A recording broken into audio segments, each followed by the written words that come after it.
6:04, Talk 107.3 FM, WBRP, mornings with Brian Haldane, off and running. Brian here with you. Bree Lynn producing, getting you ready for a Thursday show, a busy Thursday show. I say busy. It's a fun Thursday show. Ag Commissioner Dr. Mike Strain is going to be in the 8 o'clock hour, so we're going to rock and roll it throughout the day this morning. We've got a lot of ground to cover, so, and of course, as always, we're starting off at 53 degrees in downtown Baton Rouge. Almost forgot to give the temperature right there. Yeah, 53 degrees. Nice and cool to start off this Thursday morning from the 180 Pros studio, 180pros.com. We start you off with top stories and trending. Let's get it.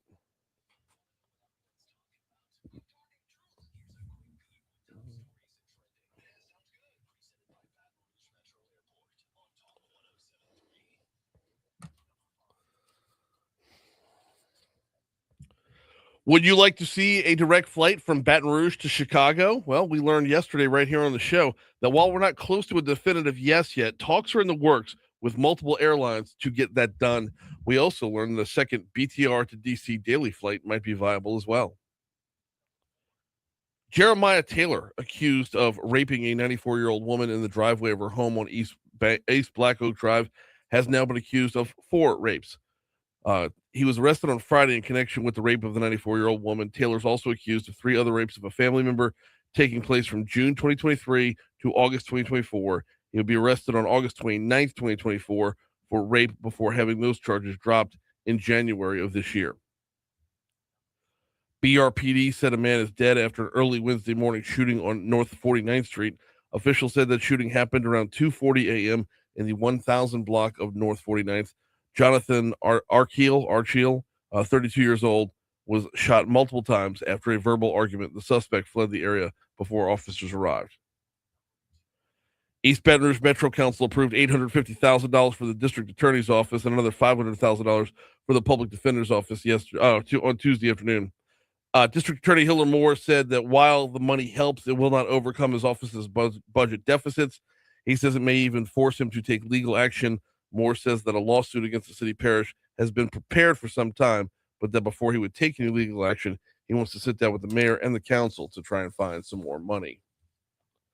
Well, it's out there now, been talked about for a little while, but the sexual assault allegations against Blake Miguez, the rape allegations against Blake Miguez, are now being reported on by multiple national, if not international, news outlets. Saw links to it from the Atlantic, the New York Times, and the Guardian as well.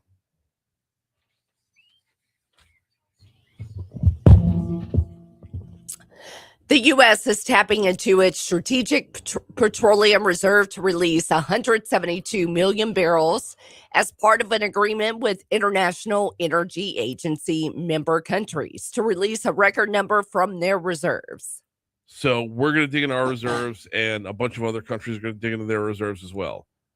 And I don't are they able to project what it's going to do to knock down the cost of gas? That's what I'm wondering. Right. I know it's a good thing to help keep prices low. Well, and this is why you have strategic petroleum reserves, is for times like this where, you have the Straits of Hormuz that are jammed up, or, jammed up because it's not safe to travel through.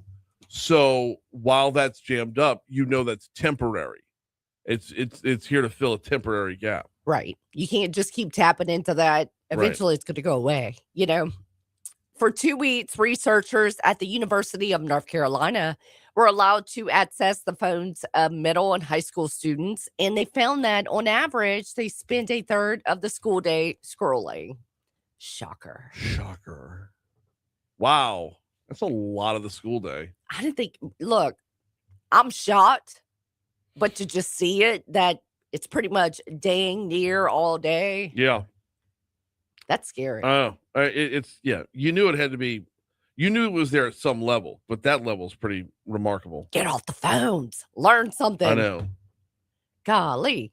All right. Famous for clean bathrooms and brisket sandwiches, Buc-ee's just got the worst possible grade from the Better Business Bureau. The BBB says the F rating is due to a pattern by the Texas-based travel chain of not addressing customer complaints. Don't come after my Buc-ee's. I love my Buc-ee's. This is what baffles me by this, is who complains about Buc-ee's? You know what I think it is, Brian? And this, I haven't opened up articles, nothing yet. I think it's just that it's overcrowded because it's all What are they supposed to do about that? right. What, And so people are going to do we need a complain. bouncer? That's what I'm saying. Guy with a clipboard, a velvet That's rope not outside their of a fault. freaking gas station. It's an overblown gas station. I understand that people are cultish about it. I get all that, but like, reduce it down to what it is. It is a gas station. It's a glorified gas station. Yeah. That's all it is. And they're really, really good at what they do. They are very, very good at what they do. But who complains about it? Like, who? That's the part I don't know. Who complains about a Buc-ee's? Like, have you ever complained about a racetrack or Be Quick? Or a Mobile, right. or Edson, or no. My thing is, okay, let's just say hypothetically, it is due to traffic, it being crowded. Is Buc-ee are they supposed to downgrade their quality of food to try to, it's like, all right, let's suck now so we can get less people in here, right. you know? Right. They're doing it right. They're doing it right. Who complains? I'm curious to know what people complain about when they complain about Buc-ee's. I'm going to have to look that up for the next segment. All right. It is 6:10 at Talk 107.3 FM WBRP. Before we take our first break, when we come back from the break, we're going to talk a little sports. LSU men's basketball season is over with. Baseball starts conference play tomorrow. Before we take that break, though, want to remind you about Landmark Bank. LandmarkBankLA.com. Been a community bank since 1897. They've been a community bank for more than half of America's life. That is remarkable, commendable. Now, are they in your community? Because if they are, you need to be talking with them. Why? Because you don't just get a bank, you get a banker. Whether you're talking about your personal banking, whether you're talking about business banking, nobody survives half of America's life without doing it right. Learn more at landmarkbankla.com.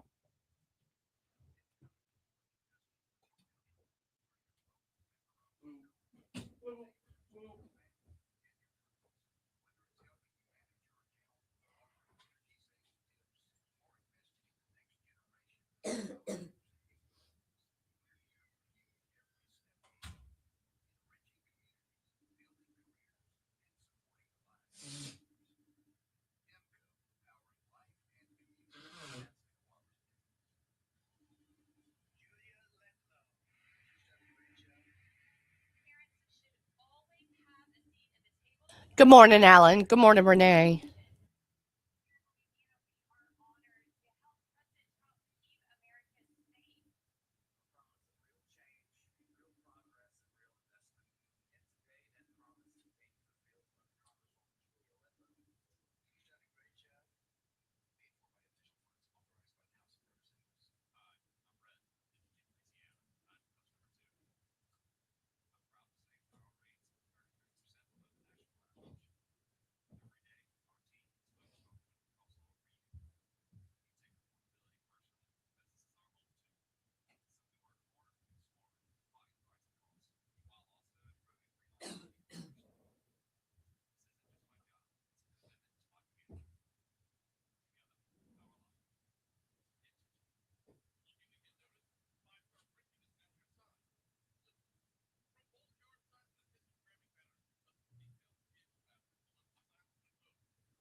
Oh, no.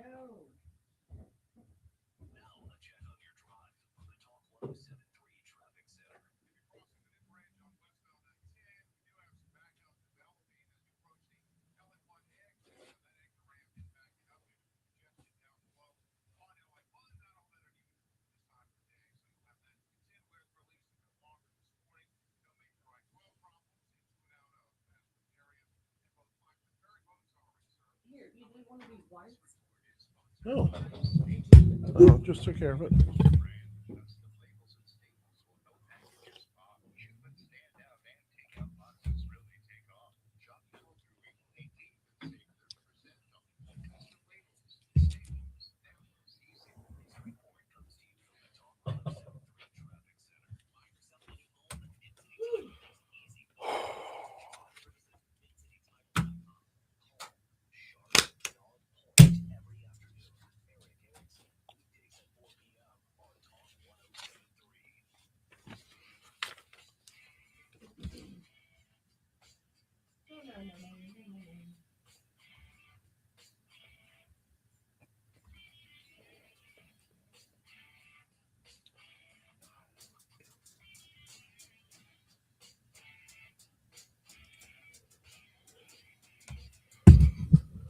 614, Talk 107.3 FM, WBRP, mornings with Brian Haldane, rolling right along. It is sports time. LSU men's basketball season is in the books. Amazing performance yesterday, but coming up just a little bit short against Kentucky once again.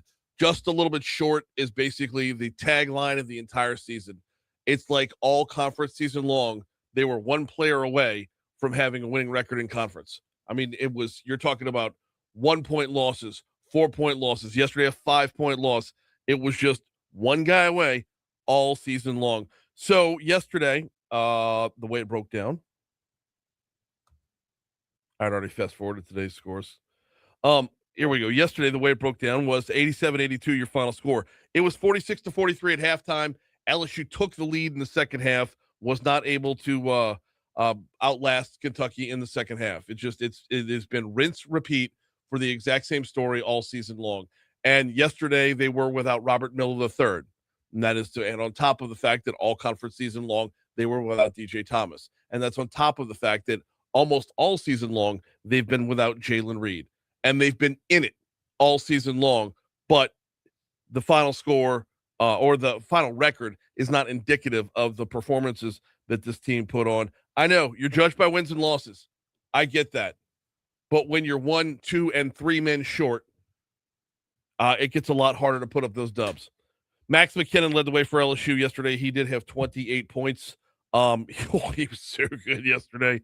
McKinnon did put on a show. I believe he had 4 assists to go along with that, pulling up the box score as we speak. McKinnon's just been putting on a performance all season long. The box score is not going to show up for me, so fine. I didn't want it anyway. Kentucky moves on. Otega Oweh led the way for Kentucky. So Kentucky does advance in the SEC tournament. Today they will play Missouri at 11:30. Also advancing, Auburn moves forward. They'll take on Tennessee today. Ole Miss moves forward. They'll take on Georgia today. Oklahoma moves forward. They will take on Texas A&M today. That closes the book on the LSU season. Here was Matt McMahon after the game.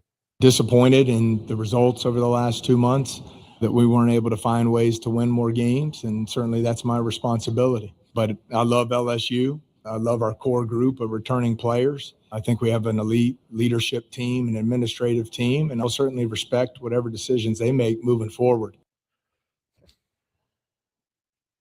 I know the Fire Matt McMahon take is not popular take. That's everybody else's take. That's fine. I will be the lone voice in the wilderness saying when you break it down, when you break down this season, and you can't just look at this season, you have to look at his resume as 4 seasons here as a whole. When you break down this season, he was without Jalen Reed almost all season long.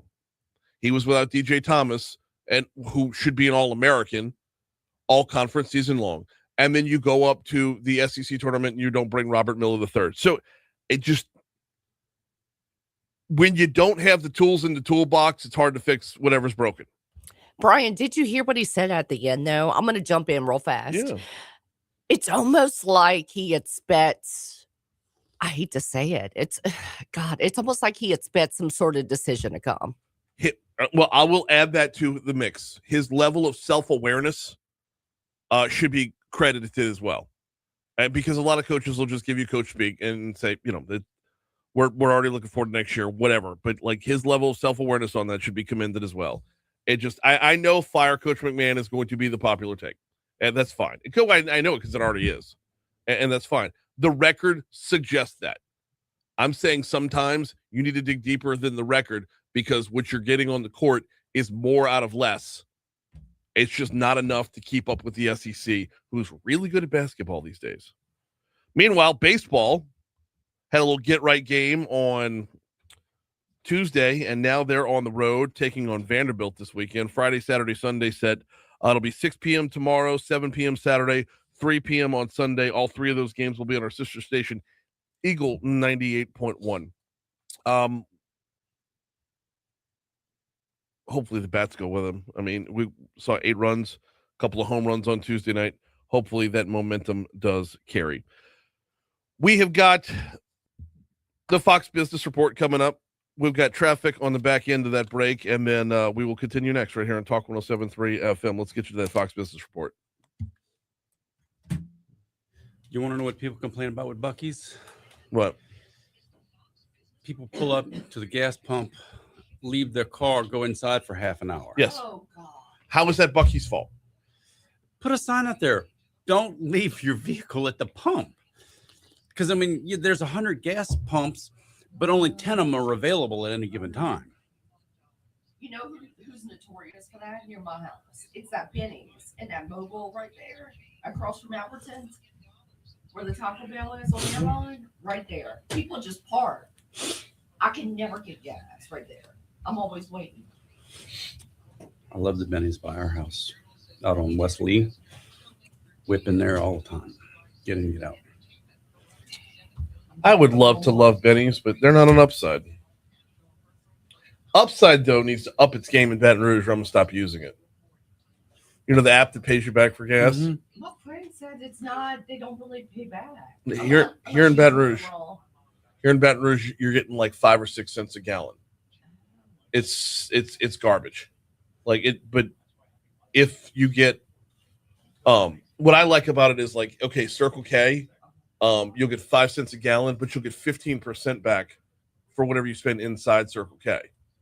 So like if we're going on a road trip with the kids and we go grab snacks from Circle K on the way out, and like, you know, you can stack up $30 very quickly. Well, 15% of that is what, $4.50?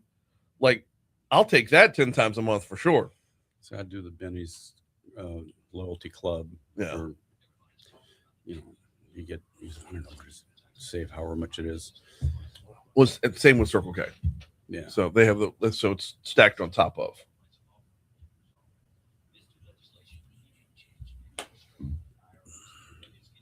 But in the time that I've had Upside, I've put well over $200 back in my bank account. Yeah. Okay. But we're talking about 2 years worth. You know, it's $100 a year doesn't sound that great. Yeah, $8 a month. It's $8 in half. Right? And Yeah. You just sign up and Yeah. okay. But the way the commercials make it sound, they make it sound like you're earning $50 a month. It's not. It's not. Yeah, But commercials make it sound like you're making and money. like when you use it 10 times in a month, they give you bonused out like you know, the next time you fill up with gas, it'll be 25 cents a gallon. And then that's if you're getting 25 cents a gallon back, that's some serious cheese. So all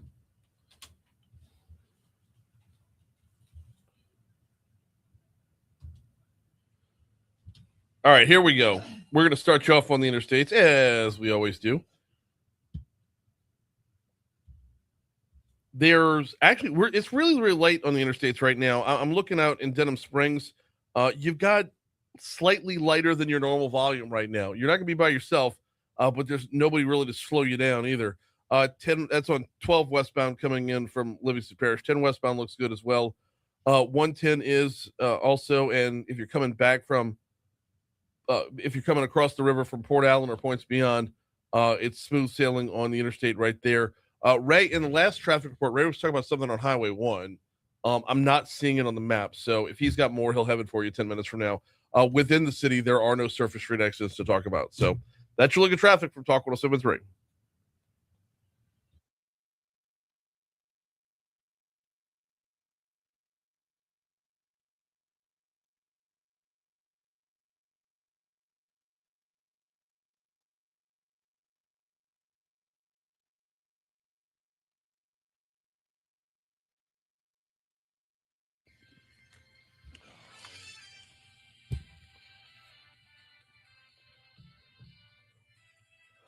.624 Talk 107.3 FM, WBRP, mornings with Brian Haldane rolling right along. Haggai Davis going to be in for a cup of tech gumbo coming up 10 minutes from right now.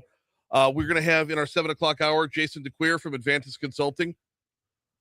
Jason DeCuir from Advantage Consulting is going to be on with us, taking you inside the Capitol. We visit with Jason regularly during the legislative session. We do this every year with a focus on tax bills. And if I'm not mistaken, Let me look this up real quick. Now, give me just a moment to do this in real time, because this is potentially huge. If I'm not mistaken, coming up on March 23rd, centralized sales tax looks like it's going to be back in order, back in action. So we'll talk with Jason about just setting the table for the whole scene for the legislative session from a tax perspective. We dig into one bill that we probably all should have seen coming in just a quick second. Do need to tell you about 180 Pros. 180pros.com is the website, not your IT provider. Your IT partner is 180 Pros. What does that mean? What does that look like in real life? Well, let's start off with this. Something goes wrong with your network. How about same-day response time? By calling 225-330-2200. 225, that means local. That means here in Baton Rouge. That means you're not calling an automated center halfway around the world. 225-330-2200. You call within business hours, you're going to get same-day response. Let's also talk a little bit about simplified billing, not getting nickel and dimed line item by line item with your book that is your invoice. No, one-page invoice. And just overall, top of the line when it comes to the tech, top of the line when it comes to the building and maintaining of a network, top of the line when it comes to the cybersecurity. You never know where it's going to hit you from. Well, 180 Pros gives you plus an advantage on that. Visit 180pros.com.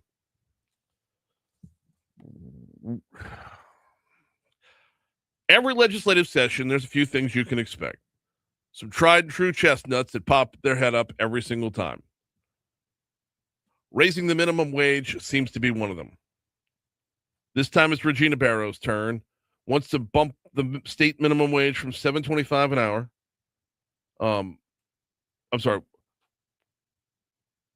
Louisiana is one of 20 states in which the minimum wage aligns with the federal minimum wage of $7.25 an hour.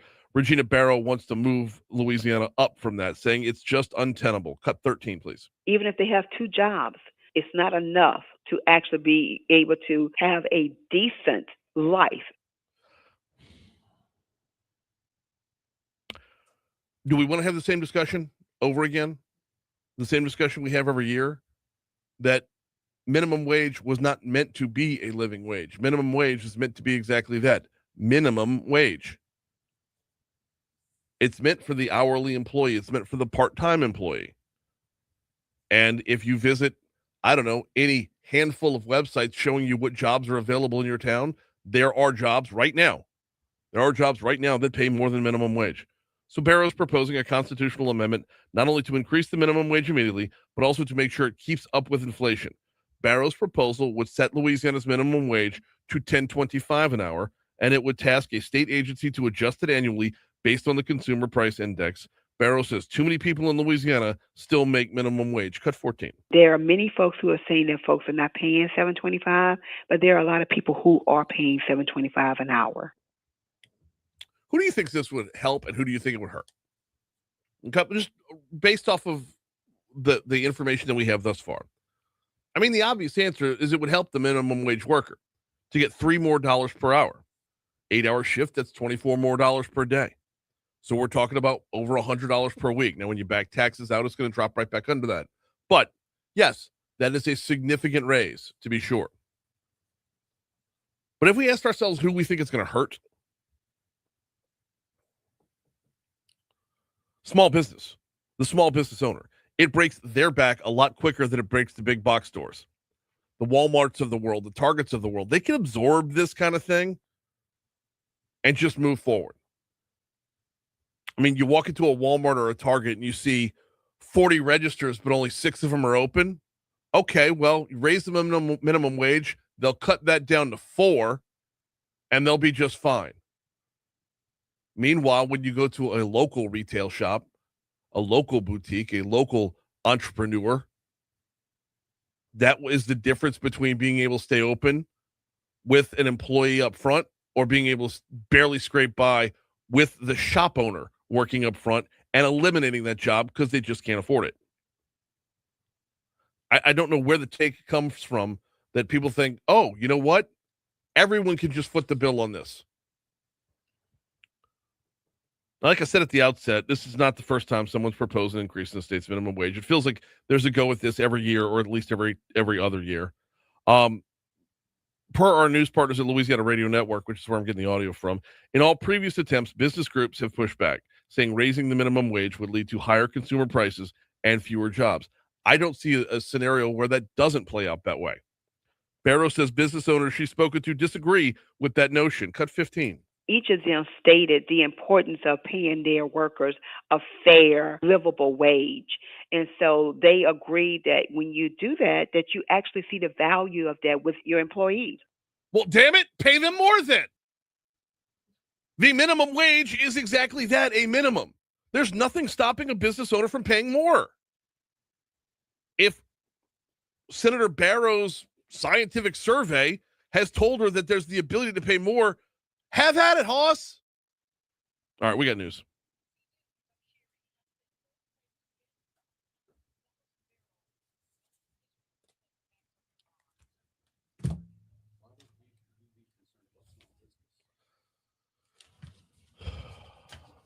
I mean, but you are right. I mean, the Targets and Walmarts, they could care less. I know. Raise it by $3 an hour, they'll absorb that cost. Yeah. It's the difference between and I'll tell you where it will really hurt, when you have not just small business but medium business. That's where Starbucks survives and PJ's closes.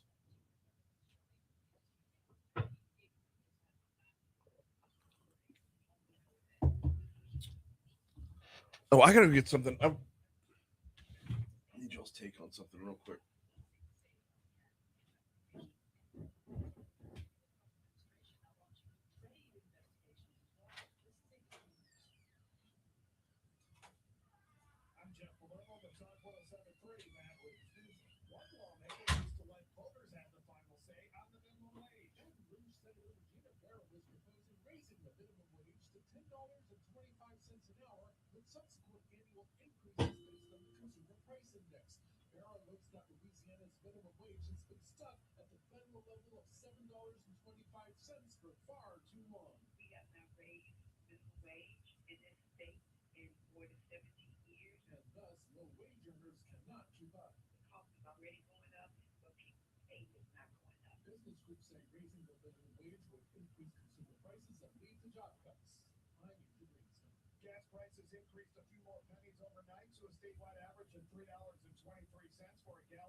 They are an endangered species.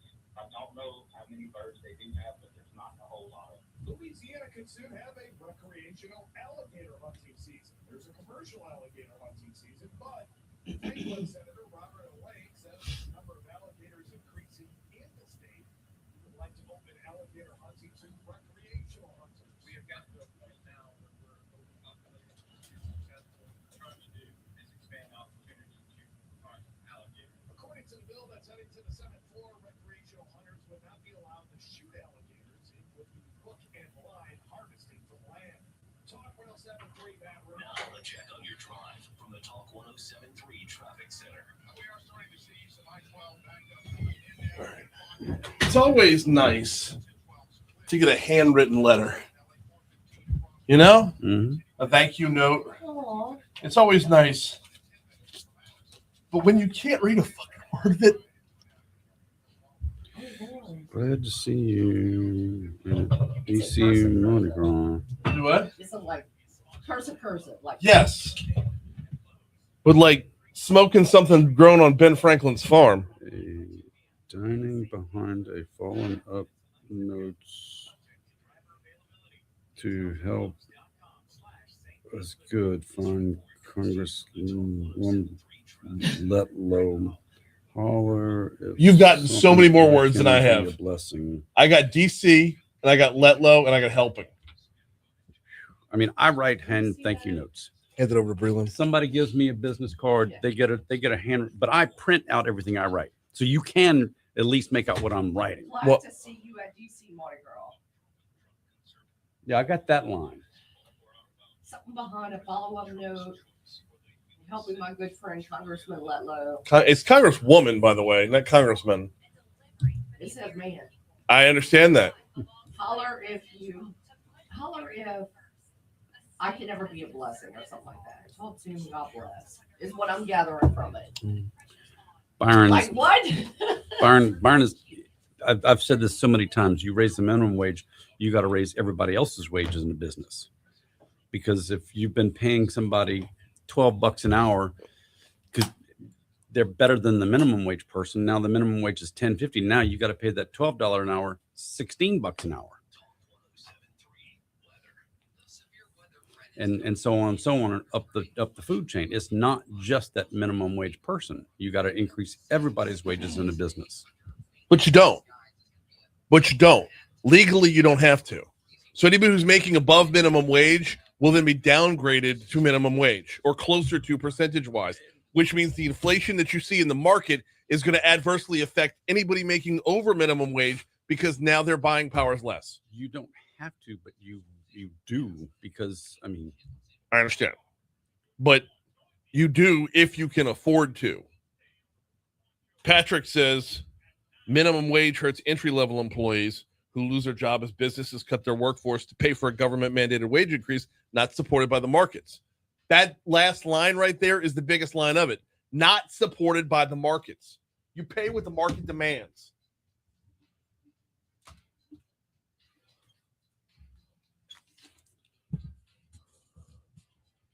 .636 Talk 107.3 FM WBRP. Mornings with Brian Haldane rolling right along. Some great conversation going on the minimum wage talk over in the chat on Facebook Live. We are live on Facebook every single day, courtesy of the folks over at Lake Urgent Care. Also, shout out to Patrick from Lobby. Told you right there during the story, the business groups push back, right?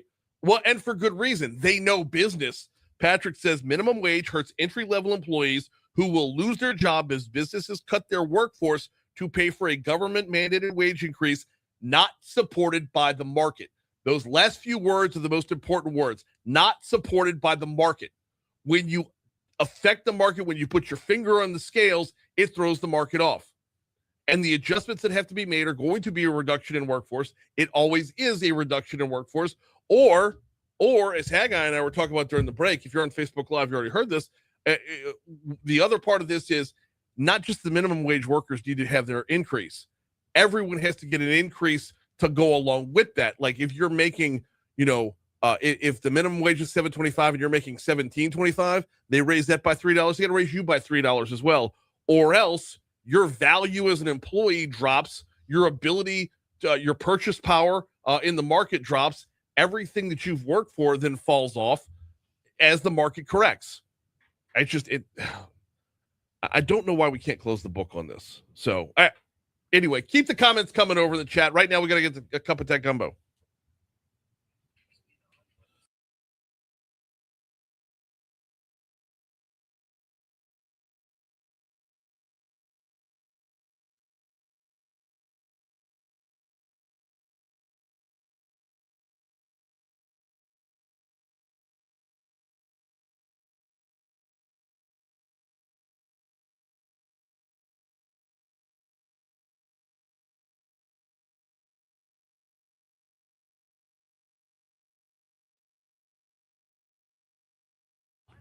Oh, Windows 12. What's happening, Haggai?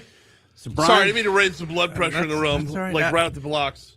after, I got one sip of coffee and I was off and running. after that storm last night, and when I walked out the house and was obviously in Oz, the driving down the River Road, Yellow Brick Road to get here to come see the Wizard of Haldane. It was a tough drive in this morning. I tell you, I was coming home from an event last night. I'm on the steering committee for the Young Entrepreneurs Academy. Their pitch night last night. Yeah. So here's the elevator pitch on that. High school kids doing a Shark Tank thing. Okay. Yeah. Which, by the way, is so phenomenal, so inspiring. Anybody who hates on younger generations needs to be in a room like this.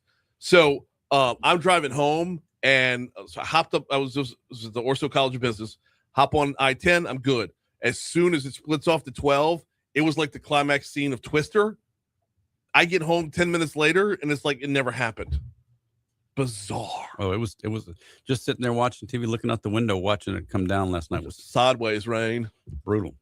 All right. I want to start off with Windows 12, but I actually want to start off by rewinding the clock a little bit. Okay. Me and Brie Lynn, we had a little moral dilemma Monday going on. I saw that. Talking about handing over your own power within your house to a smart home. Yes. How much? So if you start, how much of it's going to be real? So we first started talking about the home pod 2 years ago. Mm-hmm. Apple's been talking about this thing for a long time. They've been threatening to come out with it. But when they first started talking about it, they didn't have a good handle on their artificial intelligence. Now that they're using Gemini for their AI. You and Jim? Yes. Okay. Sorry, that was so bad. See, you call him Jim, I call him James, but yes. Yeah. What you just said, Jim and Gemini, I. I Yeah. know. All right. Yeah, That's so bad. That's a dad joke. I like it. I Thank respect the dad joke. Thank you. So now that Apple is using Gemini, okay, their AI is improving, and now they're getting closer to wanting to release the HomePad, and it's basically going to be an iPad that you mount on the wall that's going to connect to everything in the house that you want it to connect to. Mm-hmm. And whether or not you want to hand over all controls of everything in your house to where it talks to the Roomba and it talks to the thermostat and it talks to the Ring or the Nest doorbell and everything that talks to Alexa, talks to your smartphones, your smart watches, and whatever you want it to talk to, then yes, because it's all going to be in the Apple ecosystem and can do all of those things. Mm-hmm. Are you willing to give up? And I don't even think it's giving up that much anymore, because we're way past the point of giving up all of our personal, I'm not, though. Oh, you are. No, I'm not. There are no cameras in my home. You don't have to turn the camera on. What do you mean? If you don't want a camera, don't activate a camera. I mean, the idea, the concept is you turn on what you want it to turn on. I don't turn on a microphone on my phone, but for some reason, clips of Deep South Wrestling start coming up out of nowhere. And we've had that conversation before too. Yeah, we have. And so it's not listening to you because it can't store that kind of information. It's the activity Just that a you happy do. Coincidence. Well, it's the fact that you talked about it, but then you probably did some search for YouTube on some wrestling clips. No, it was one conversation I had. It wasn't Deep South. It was Mid South.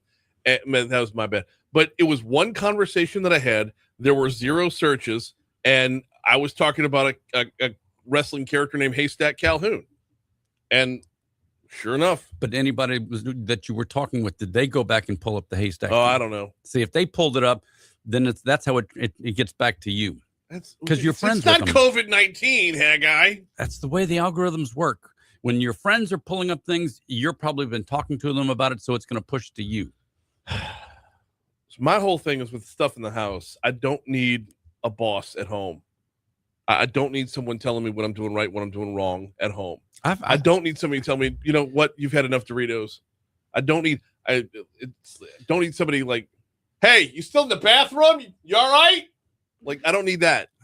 It'll be 36 years of marriage next month, and I've been labor, not management, for 36 years. So I'm good with having a boss at the house. You chose to walk down that path, not me. I was about to say, what about Christy? It's a very happy life in my house. Partnership. It is a partnership. I have a vote on everything, and she has veto override. 100% labor, not management. I don't know how. Like, I was not expecting it to go down that path. This is all right. We only got like 4 minutes till break. 3 minutes till break. Sure. So let's get Windows 12. Yes, Windows 12 could arrive this year with rumored heavy AI focus, and the hate is strong already. Tell me about it. So Microsoft has been rumored to be coming out with Windows 12 or Windows Copilot or whatever they're going to call it. More than likely, it's going to have Copilot somewhere in the name, because everything else Microsoft has Copilot in the name. Uh-huh. And this is a Microsoft pattern. They've been doing this for 30 years. Everyone's complaining, well, you just made us get rid of 10. Why are you already, that's what Microsoft does. They release the new operating system. I mean, Windows, if you just go back to Windows 10 was released in 2015. Mm-hmm. Windows 11 was released in 2021. Windows 10 was end of life in 2025.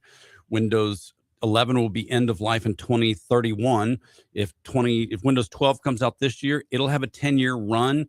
And 5 years into the operating system of Windows 12 or whatever they're going to call it, it will also then have a 5-year shelf life after that. So, I mean, this is standard operating procedure for Microsoft.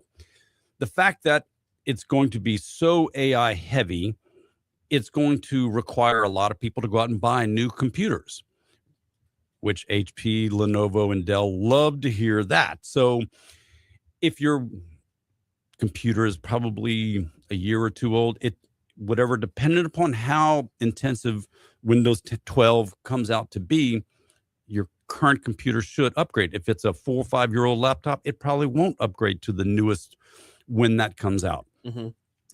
Which, Microsoft does have this soft, unspoken partnership with all these computer manufacturers. We'll keep changing our operating system and upgrading it. You just keep making new computers. Yeah. And, this is another story we did over the weekend or for this show where people are tired of that.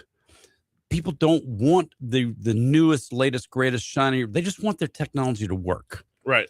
We're past the point of running down, the new iPhone X is out. Let's go get the new Samsung phone. Let's go get the newest TV. People don't want that anymore. There's got to be psychology behind that too. Well, it's matured. This technology, the smartphones have matured. But have we also run the max on our curiosity? Yes. And so we're not at that point of something brand new. Tell you what, we are due up for a quick break. We got Haggai Davis in for a cup of tech gumbo. I want to talk about that before, because is it a matter of our psychology has been tapped out, or is it a matter of every time something new comes out, it's overpromised and under-delivered? That's where we'll pick up next. I'm as an iPhone user, I get tired of we got a whole new operating system you got to download and whatnot. So you run the update and it's nothing. It's a matter of look, the time is different now. The way the time displays is different. I had to reboot my phone for that. Well, I'm okay with doing a software upgrade where I don't have to spend money. Mm-hmm. If I have to go drop $900 on a new phone to get your operating system, wait, I got a problem now. I mean, sure. Okay. You've made the software a little better, a little more secure, and it doesn't cost me anything. Okay. I'm good with that. That's an enhancement. That's not that's a feature. That's not a whole new, I got to change hardware thing.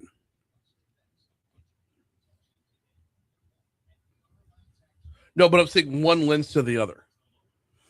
Once you get too far down the road, yes. Right. If you're promised this is going to be new and innovative, and it's not.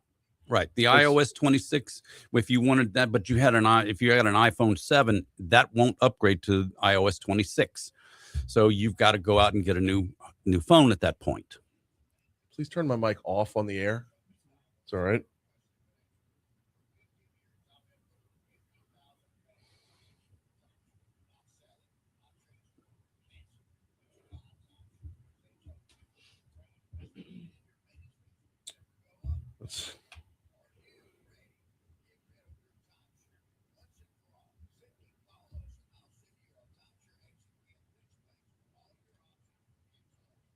And good morning, Christy. Welcome in, Boo.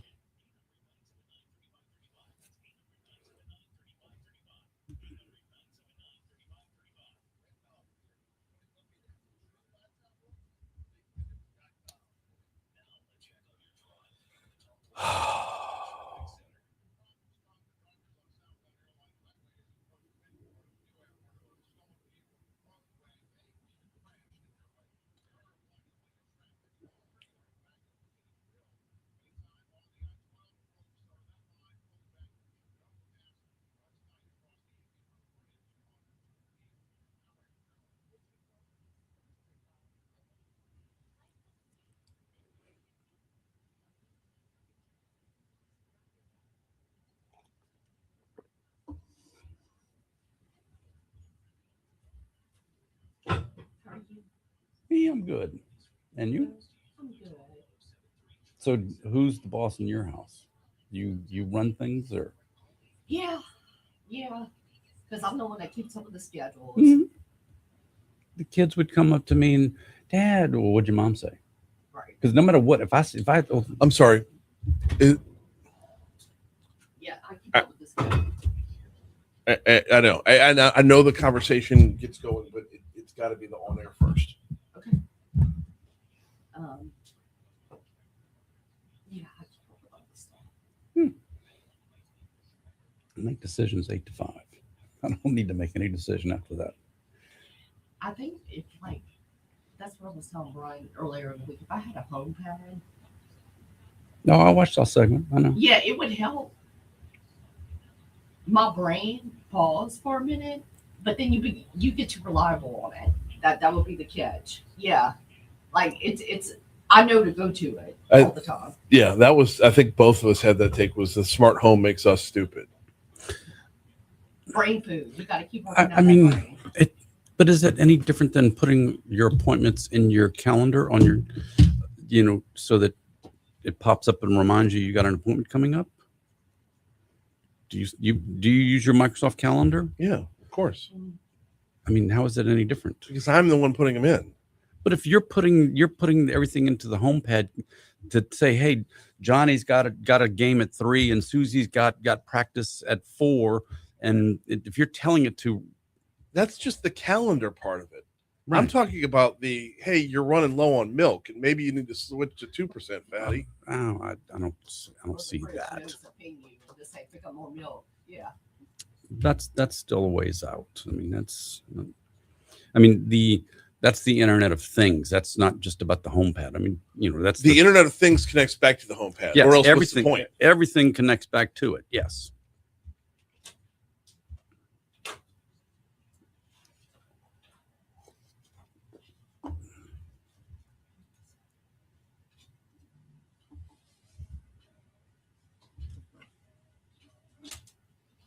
So I've had this critical alert on my phone now for 2 days. Mm-hmm. And it says that the flash flood is going to end at 1 a.m. last night. Clear it. It won't. You can't pull it. No, slide it to the side. No, you just slide to the side and then hit clear. Oh. You're the tech guy. 652 Talk 107.3 FM WPRP. Mornings with Brian Haldane rolling right along. We got Haggai Davison for a cup of tech gumbo. We already had the whole conversation. If you're watching on Facebook Live, going into the break, I asked the question: is this a matter of our curiosity is done? Like we've maxed out our curiosity? The philosophy behind why we don't need to see advances like this, or is it a matter of every time we're promised something new, it's an overpromise and underdeliver? So, according to this study that we found, consumers they're still spending money on technology, but their upgrades are much more intentional now. Mm-hmm. They're not interested in the new and innovative. They want things that are going to work and continue to work until they're ready to go spend money on something new. Right. That's what it's come down to. The curiosity, as it will, of something shiny, and I'm going to go get the newest one. Remember how there used to be big release dates, and you'd have people wrapped around the block to get into the Apple store when their new phone came out? Right. People don't care about that anymore. They want their phone to work. Because what we've been promised over time, when you first got an iPhone, it was amazing. Right. I mean, there's not been a new innovation in the smartphones in a decade. Right. I think we've maxed that out. What else can we do in a smartphone? I mean, yes, we can put a new app in it. We can have it do something else, but that's I don't need to go get a brand new phone to be able to open the door at the hotel. That just it's an app. Right. I mean, okay, fine. I mean, Apple turned 50 is turning 50 right now. And that was one of the things we talked about, and all the cool things. Yes, when the iPhone came out in 2007, that totally changed the world. Mm-hmm. I mean, tell me something that we do today that doesn't go through our phones. No, all of it does. I mean, all of it does. A lot of people would rather lose a hand than lose their phone. Well, you don't even need a wallet anymore because your license is on your phone. Right. Your credit cards are on your phone. You don't use cash anymore. So what do you really need your wallet for? Mhm. And everything goes through the phone, and that's fine. It's such a part of our life that it's just common, and there's nothing new, nothing innovative, nothing that's going to make everyone get real excited because it's a matured technology. It's like the rotary dial phone of the 1970s. Right. Okay, it's a phone. Right. So you have, yeah, but like when that advanced to the Push push buttons. buttons, Everybody ran out and got the push button right. phone. And then like the next advancement after that was the longer cord, so you didn't have to stand in the kitchen on the phone. You could walk into the dining room so your parents didn't hear you. And then cordless phones to get to smartphones. Right. And where we're at right now with the word phone, I don't even know why we use the word phone anymore. Yes, it's a communication device. It's on every platform, on every level. Absolutely. So it actually feels weird to say the word phone. It's also I hadn't put it in those terms yet and thinking about it, but yes, it's a communication device. It's not a phone. Okay. Do you make more phone calls or watch more videos? I make more phone calls. Do you? I don't watch videos on my phone. Oh, all day long.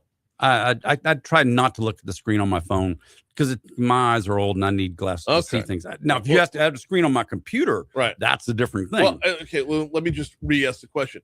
Does the average person make more phone calls or watch more videos? They're going to make probably more with everything else other than phone. Right. Yes. I mean, I'm saying on the phone. Yes. Yeah. It's the Whether phone it's is videos one of the least, or whatever, using all of the least apps used instead of things that you have on your phone is the actual phone. Sure. So that's why it feels weird to call it that. So I guess the next question would then become, since it is morphed into something that's so completely different, what would it take to resurge our curiosity, to put back into the world that want to have a line around the Apple Store? For it to create a 3D holograph in front of you, where you just lay it down and now the holograph is up in front of you. Help me, Obi-Wan. You're my only hope. Yes. I'm there. Okay, I'm back in. Get to work, Apple. You give me that, and I'm buying new technology now. Yep. Short of that, I don't need it. Oh, I'm in. Haggai just solved the problem, y'all. That was awesome. What else is on the show, man? What else are we talking about?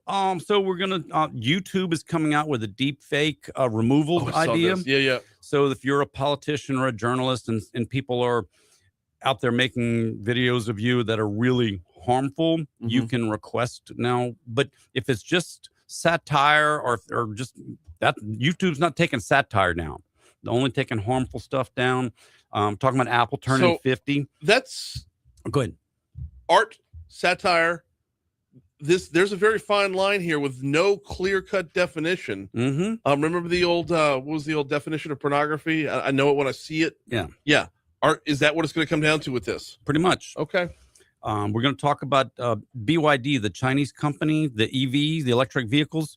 Their batteries now, they got a brand new battery, goes from 7% charge to 70% charge in 5 minutes. Okay, but how long does it take to go from 70 down to 7?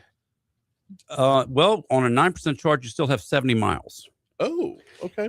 It'll go from 10% charge to 99% charge in 10 minutes. That's less than it takes to fill a tank of gas. Right.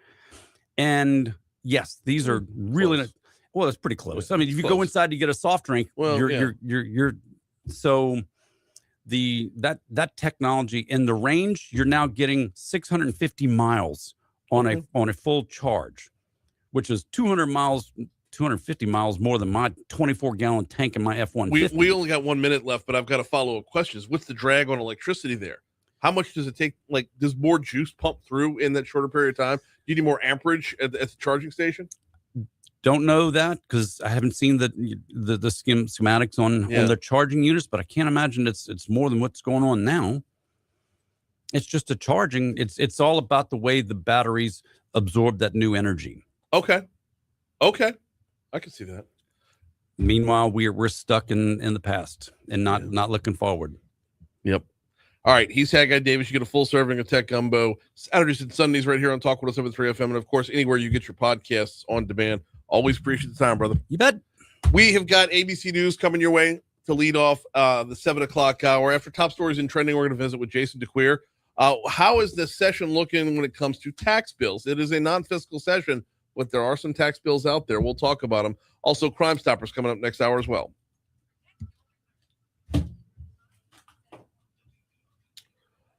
Oh. Now that's a great line, Byron. Whenever I see Copilot, I think of the inflatable pilot from Airplane. It works about as good too. Yep. Hence the term micro slop.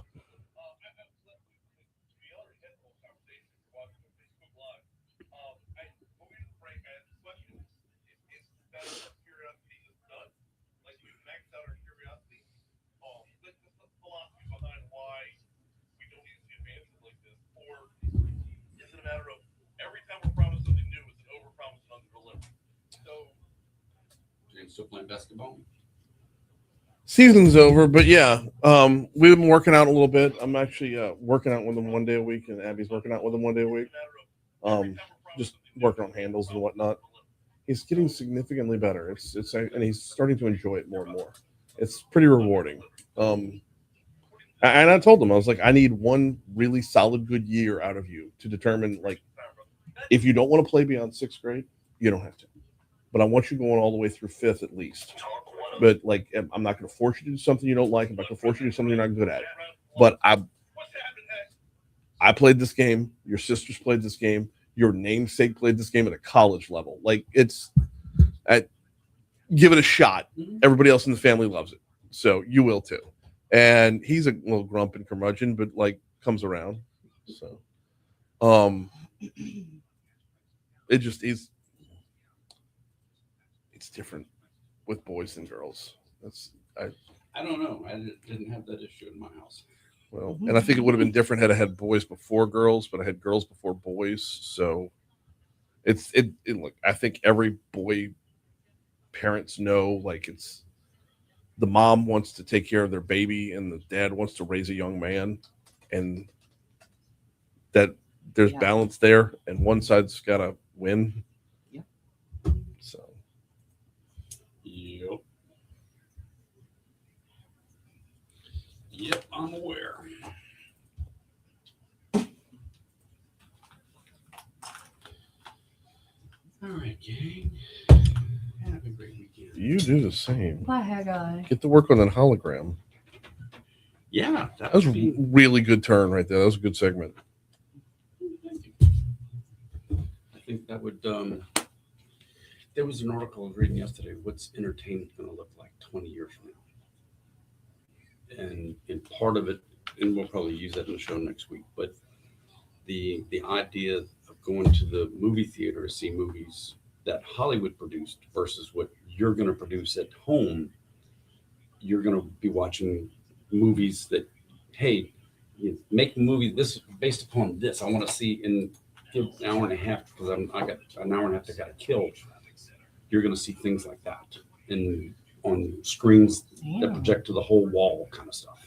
And that projector can come out of your phone. Or whatever device you want it to. Yeah. And so, but yeah, I think the hologram thing would be a nice touch. Yeah. That would excite the technology world. Absolutely would. It would excite everybody. Mm-hmm. See you, kiddo. Bye.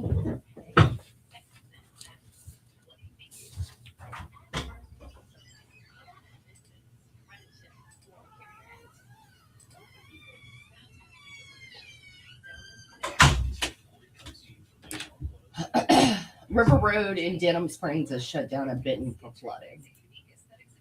River Road in Denham? Yeah. Okay.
7:05.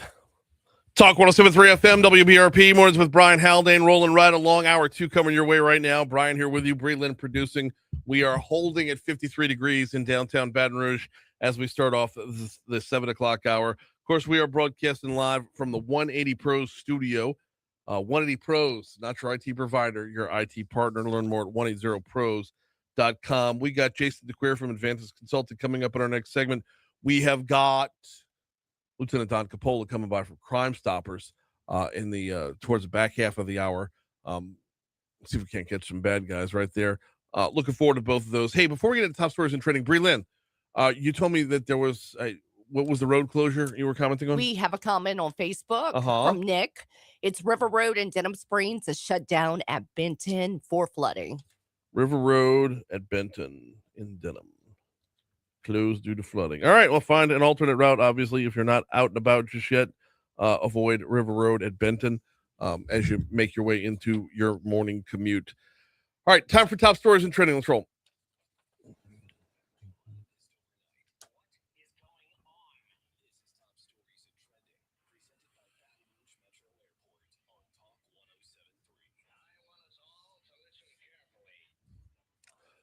Actually, let's start off with that last night's weather as well, just like it caused the flooding on River Road in Denham. If you find yourself in a meet later on this morning and you see school buses rolling around at a time where school should normally be in, the Tangipahoa Parish School System said all schools across the parish will have a 2-hour delayed start this morning following the storms that moved through last night. Now, this late start time means that bus schedules will also run 2 hours later than normal. So all district employees and school administrators are asked to report at their normal start time if it is safe to do so. But as far as the students are concerned, they get to sleep in a little bit. Would you like to see a direct flight from Baton Rouge to Chicago? Well, we learned yesterday that we learned right here on the show, actually, that we're not close to a definitive yes yet, but talks are in the works with multiple airlines to get that done. We had Mike Edwards on with us yesterday. He shared that nugget with us. Also, let us know that a second BTR to DC daily flight might be viable as well. Jeremiah Taylor, accused of raping a 94-year-old woman in the driveway of her home on East Black Oak Drive, has now been accused of 4 rapes in total. 3 of the rapes were of a family member, taking place from June of 2023 to August of 2024. He was arrested August 29th of 2024 for rape before having those charges dropped in 2026 because there was some trouble running down the victim to get the victim to testify. Hard to prove. That was on me. I pause. That was on me. Hard to prove rape when the victim refuses to testify. BRPD said a man is dead after an early Wednesday morning shooting on North 49th Street. Officials said the shooting happened around 2:40 a.m. in the 1000 block of North 49th. 32-year-old Jonathan Archille, Archille. I hope I'm pronouncing that right. He was shot multiple times after a verbal argument. Suspect fled the area before the officers arrived. East Baton Rouge Metro Council approved $850,000 for the district attorney's office and $500,000 for the public defender's office. They did this Tuesday afternoon. Now, DA Hiller Moore says that's going to help, but it's not going to pull them out of all the muck, and says it might even force them to take legal action.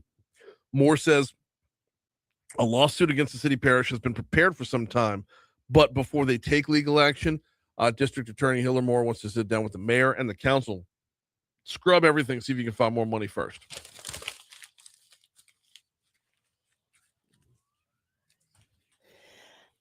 The U.S. is tapping into its strategic petroleum reserve to release 172 million barrels as part of an agreement with International Energy Agency member countries to release a record number from their reserves. So it's not just us. This is a group effort for everybody to dip into their own reserves while the Straits of Hormuz are jammed up because they're not safe to pass through. While the attack on Iran is going on, I think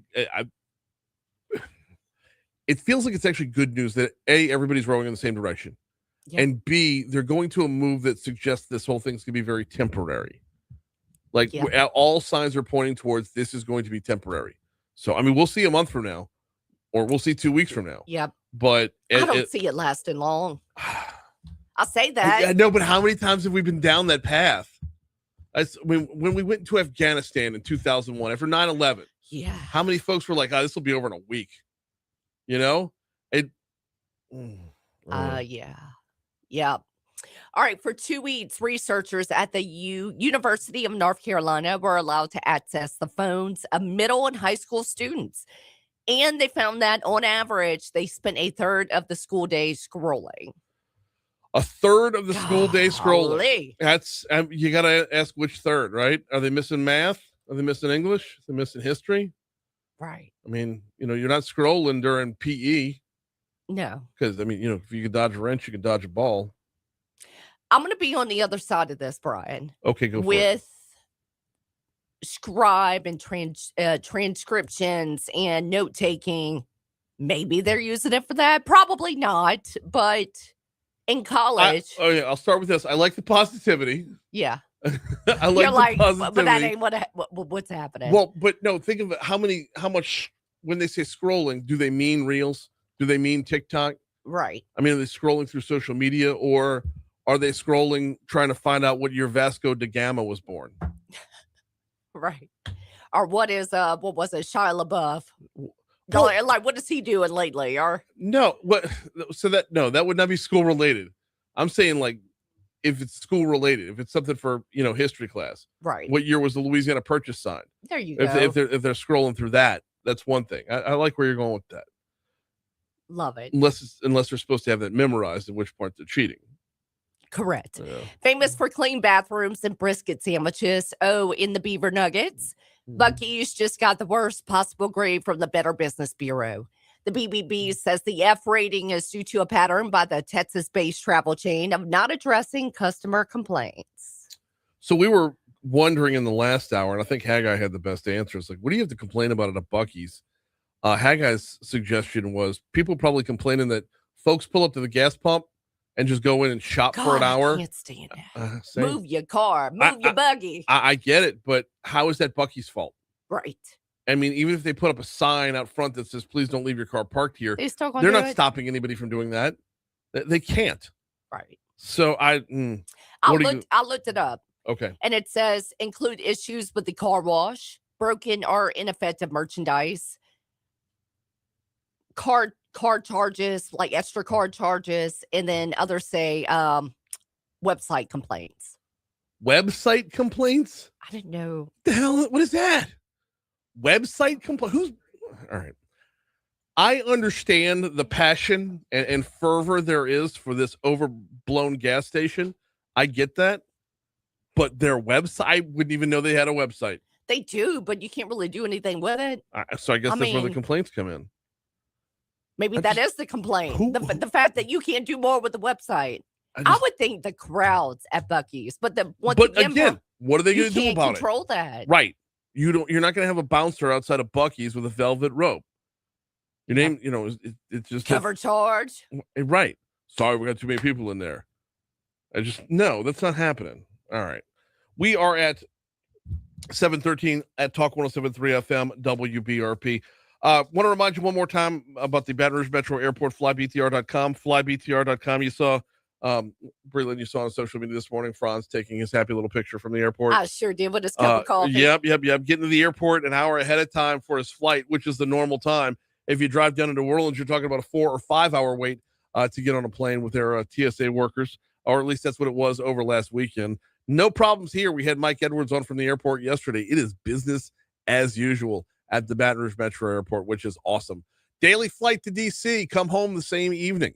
They've got you covered on that front as well. When you're making your travel plans, please give them a look at flybtr.com. Jason DeCuir is up next. Woohoo! I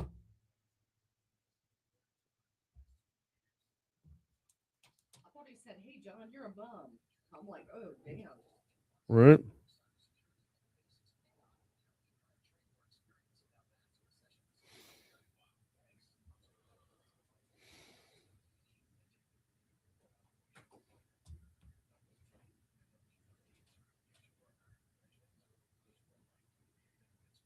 Oh, Renee said Franz had an Uber to New Orleans this morning instead of flying out of DR.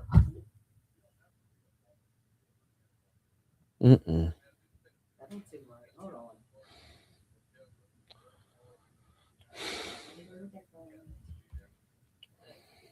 He is in New Orleans. Emerald's tab. Okay. The Oakland Ranch to Montreal started with a pivot flying from Baton Rouge to a 2 a.m. Uber ride to Toronto. Why?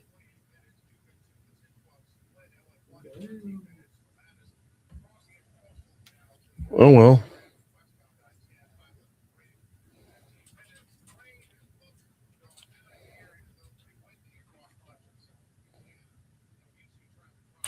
Renee, now Brian and I are curious. I wonder why Franz had to fly out of New Orleans.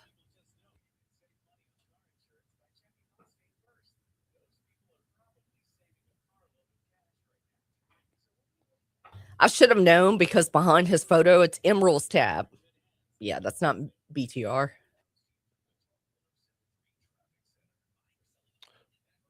I'm sorry, there's actually a photo. I was just assuming there was. So, yeah.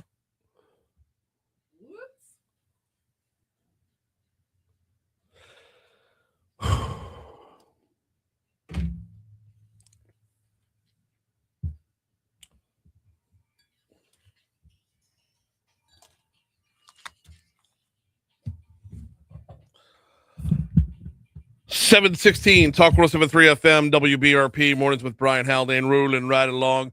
One of my favorite parts of the legislative session is teaming up with Jason DeCuir at Advantis Consulting to really get inside the session, specifically the tax bills. Now, it's not a fiscal session this year. That doesn't mean there aren't a few bills to keep an eye on. As we are about to wrap up the first week of the legislative session, let's get a check from him right now. Jason, how are you, brother? I'm good, Brian. How did it get cold again? I thought we were done with that. I know. Oh, but wait till tomorrow morning. We might be pushing 39 or 38 degrees. Don't tell me. No, it's gonna be breezy all day long. One of those days where it doesn't warm up a whole lot, and then tomorrow's gonna be chillier. So, yeah, keep a jacket. We'll be back up to 80 by Saturday. And I'm going to your neck of the woods to play against Mandeville, and I got to sit out in the cold weather, baseball.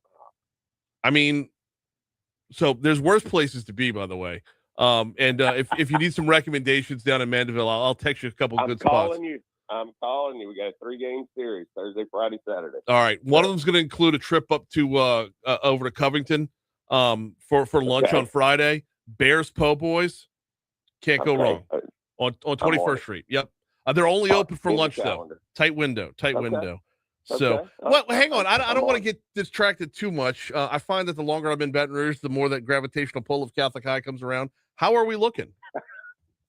Well, the baseball team, my son's a junior this year. He's a pitcher. We're 15-0, so not too bad. Okay. Still top in the nation? They are. They're continuing to climb. Look, they don't have as many. We didn't have like the big Schmidt kid that went to LSU, but they're playing well as a team. Mm-hmm. They're undefeated, and they're continuing to climb. So, but Mandeville's tough. Mandeville's got some great pitchers. They got Ole Miss commit, and it'll be a good fun series. Well, baseball's always been strong down there. Like growing up playing, so I played ball at St. Paul's. And Mandeville and Covington was always really, really great, high quality, high level of ball being played. So you will have your work cut out for you over there. All right. Speaking of, and I know we got some tax bills to cover. Does LSU win 2 out of 3 this weekend? Yes, they do. I firmly believe they do. You're talking about a head coach that has won 2 of the last 3 natties. I mean, I can't not put my faith in it. I'm with you on the natties. I'm just curious if we win this weekend. Well, as I understand it, Vanderbilt's dropped off a good bit. They don't have the level of pitching they used to have. So I agree. I'm leaning in on that. I'm leaning in on that and saying this is a good transition period into conference play before we get to the top of the conference. That's Jay Johnson will know how to take the most advantage of it. I'm with you. It'll be fun. I'm ready. Absolutely. All right. Bill's going on. If I'm not mistaken, and I may have read this wrong, coming up March 23rd, dare I find my soapbox and pull it back out again? Centralized sales tax. You're right, Brian. Okay. It is a non-fiscal. Yeah. But you can still make some tax changes. You can do some administrative things. You can't raise taxes or increase taxes. So you can't get into a lot of the major tax reform type bills, but the one that we need to make the biggest change is with sales tax. And there was a sales tax bill filed to centralize the sales tax system.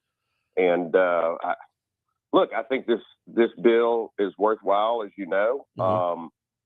The discussion needs to continue to be had, particularly as we're grappling with how to figure out our systems right now. There's been some issues with some of the software, trying to decipher between state and local sales tax collection. And I think the frustrations are still there. So I'm not shocked that we see this. And believe it or not, I think it could have some legs, Brian. Are we going to have to start the entire conversation over again? Are we going to have to start the entire argument and educational process over again as to why this is valid and why the individual districts like it? Because we'll have the benefit of knowing what their game plan is on the other side. And yes, I am very much on one side on this one. I'm very much in favor of it. But is it going to be a complete re-education process? I don't think so, Brian. And I will tell you, I've talked with even a lot of the new legislators.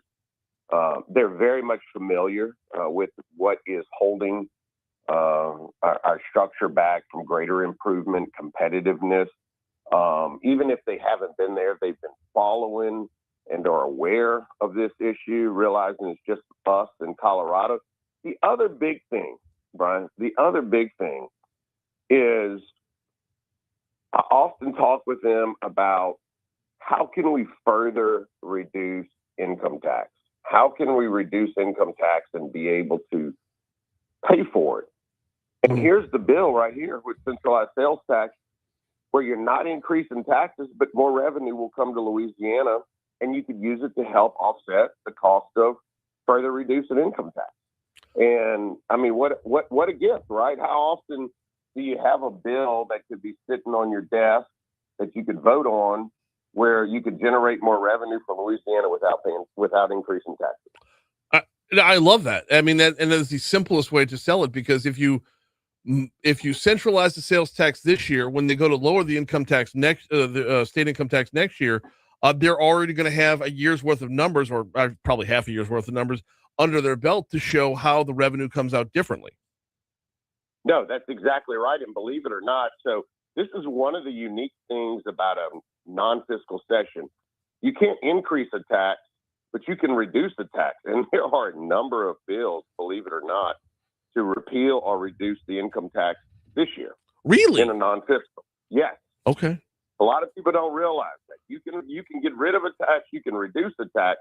The reason you typically don't see these types of bills being filed in a non-fiscal is you have no way to offset the revenue. You can't say, okay, I'm going to decrease income tax, but I'm going to increase the amount on sale, broaden the base on sales tax, or increase the tax rate. You can't do any of those things to offset it. But the centralized sales tax bill could bring in more revenue to where you could offset it. So there are several bills that have been filed. In fact, Dixon McNakin has one of them, and Weibel has one. I know he's been on the show, and McCormick. It'll be interesting to see if they move or get legs, or how they, what's the strategy here. But nevertheless, there's several bills that have been filed to do that. You know what? Now that you're saying it out loud, I remember seeing Dixon's bill about that. But the talk hasn't been about that. I feel like most of the talk, and we're talking with Jason DeCuir from Advantis Consulting, taking you inside the legislative session.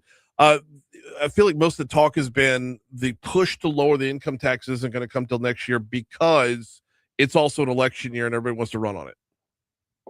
There's no question. And look, there's already talk, believe it or not, about a special session for more tax reform. And I think this is because, again, legislators saw the movement we made with the last package. The other thing is, and you were hitting on this, Brian, you're absolutely right, is with all those major changes that we just made, you kind of have to let that settle a bit and see what how the revenue shakes out. When you make those wide sweeping changes, you don't know where the state budget or the state FIS is going to be in a couple months. It takes a little while to, think about it. For your income tax, you don't even pay it for a year. You pay it in the next year. And so the taxes have been reduced this year, but but we don't pay for this year until next year. So it takes a little while to see how this going to shake out. Jason DeCuir from Advantage Consulting is our guest. So centralized sales tax we'll be talking about for March 23rd is when it will be introduced. We got a couple of income tax bills out there. What else is going on the taxing front that we need to know about? Well, the interesting thing is that we talked about, Brian, I think at the lobby conference, everybody's waiting to see what happens on May 16th with the inventory tax. Yeah. And whether or not it is going to get voted in, or there'll be an approval on the amendment, which would give parishes the option to reduce or eliminate inventory tax in their parish. Well, if that happens to come up short, Ken Brass has a bill that would allow for a rebate for the inventory taxes paid. Remember, during the tax reform session, they got rid of the credit that's given to business to mitigate this very uncompetitive tax.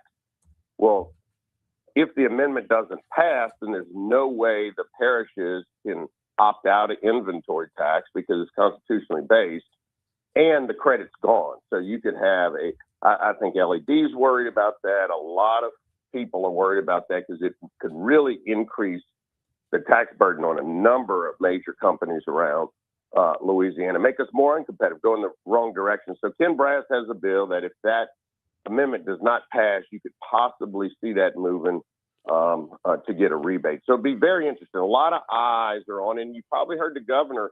He is absolutely going around and marketing and talking about we have to pass this constitutional amendment. So we'll see how its fate goes on May 16th. And we'll still be in the middle of the session. Well, so procedurally, I mean, by May 16th, procedurally, can we still pivot for those last 2 weeks to get something else done in its stead? Yes, you would still be able to have time to move this bill. And it's possible, you know, you kind of see the timing of the session. You want to see where the budget bill is. But it would still be possible to kind of get this bill moving. You may have to move it a little bit before the session, since it's starting on the House side, perhaps get it out of committee or at least get it on the floor or across the chamber. And then you can always pause. And I think you'll have a lot of cooperation on that, hey, we're just moving this bill in case. We want to make sure that we have time if, in fact, the other part of tax reform does not fully pass, meaning the amendment doesn't pass by the vote of the people. We got Jason DeCuir on with us, taking you inside the legislative session as we do regularly throughout the session. I got just a minute or so left here, Jason. Is there anything else like that is really grabbing you on the front end? Because I know as bills start to come up, we'll have a lot more to talk about. It's just these are the attention grabbers on the front end. Here's something I want to ask you, Brian. Go for it. This is a bill. I want to get your opinion on this. I think I know the answer. Right now, your house is reappraised every 4 years, okay, to determine the value. Mm-hmm. How would you feel if I said it's going to be reappraised every 5 years? Wow. Okay, kind of torn on this one because we just went through some upgrades. We just went through some upgrades in the house. I would like to pay taxes on the previous value for as long as I can before having to pay for whatever we upgraded. I'm here to punt for it. I can wait on that one. Yeah, and that's the interesting thing. I've talked to people, and I'm not real sure how this came about. I've talked to a lot of the assessors, and they're indifferent. They weren't the ones who pushed this bill, but it would require another constitutional amendment. As I told you, all property taxes are embedded in the Constitution. Yeah, and the idea would be to change it from 4 to 5 years. And like yourself, I think there could be some pros and cons to that, but nobody really has a hard feeling one way or the other. And that's why I thought I would ask you how you'd feel. Okay, so the answer is I'm not in favor of it enough to motivate me to want to have another constitutional amendment. So yeah, table that one. In the meanwhile, go ahead. No, I was just saying, Brian, those are the major pieces, as you mentioned, not a non-fiscal. So there's not a ton that you can do out there. But as these bills start to move and they get amended and Mhm. a lot of discussion. I believe it or not, I think it could be shaping up to have more things happen tax-wise than usual. He is Jason DeCuir from Advantis Consulting. Make sure you get the soft shell crab at Rips on the Lake, okay? I'm on it. I'm on it. Already in the calendar. Thank you for the recommendation, Brian. Always. We'll talk to you soon. Bye-bye. Here's news.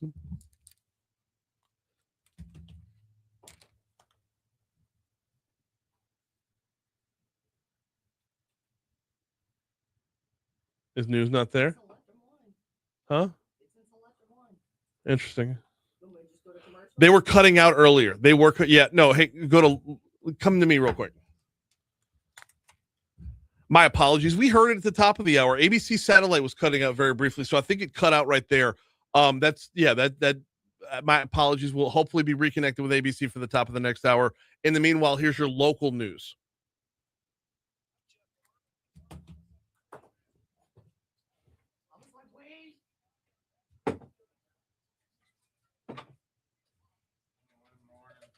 What's happening, sir?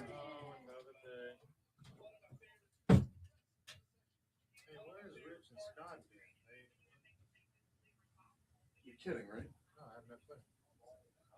You want me to turn this off? Yes, please.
736 at Talk World 73 FM, WBRP, mornings with Brian Haldane, rolling right along. We got Crimestoppers coming your way in just a minute, but I do need to remind you about the folks over at Neurojust, neurojust.com.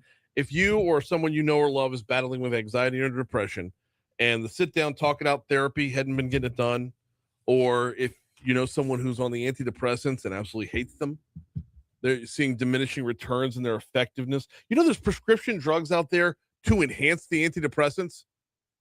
Like when you have to take a pill to make your first pill work. If you're tired of that whole rat race to get your mind where it needs to be, look up TMS therapy. Look up neurojust.com, Neurojust, neurojust.com. TMS therapy, it stands for transcranial magnetic stimulation. It's more like physical therapy for the brain. Okay. If you, the therapy affects the part of the brain that affects your mood, and you go in for a few handsful of sessions, and over time, those 6 feet waves that are just crashing around in your mind, they just get calm. They get settled. I always give you the website. Let me give you the phone number as well. 225, of course, they're right there on Bluebonnet. 225-330-7382. 225-330-7382. Oh, by the way, your insurance will pick up the tab for this. Neurojust goes a long way to make sure that they're working with your insurance to make sure that they can be effective for you. 225-330-7382 or neurojust.com.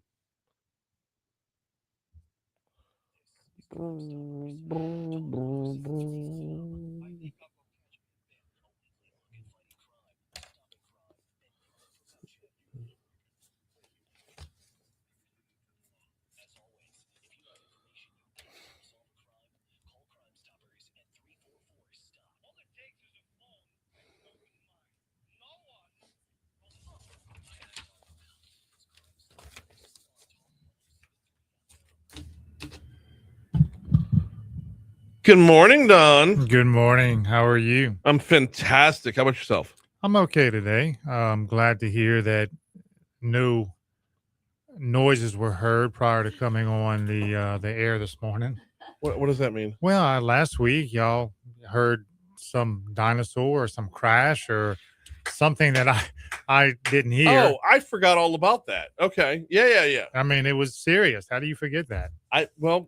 Because it happened off air. The audience has no clue what you're talking Well, about. they know now. Well, I was concerned of your well-being. there was. Do we remember what that was? Was it something in the news feed? I think it might have been the trash delivery or how they're picking up the no. Who knows? No, because that's a banging of a dumpster. I'm glad They y'all are smashed okay. that dumpster to the ground. Well, we're alive and well, Don. Yeah. That's all that matters. What's going on over at Crimestoppers? Speaking of alive and well, we had some tragic incidents Oh yeah. this week. And any life, Brian, is precious and is a gift. But when those lives end way too soon over a senseless act of violence,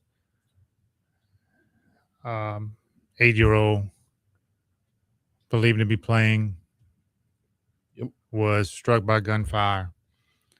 And you can't bring that back. 8 years old. Who would have ever thought? And I go back to Devin Page years ago. Yeah. Some little boy in his bed going to sleep. Yeah. And never wakes up because of a senseless act. And then we had right down the road from you the accidental shooting.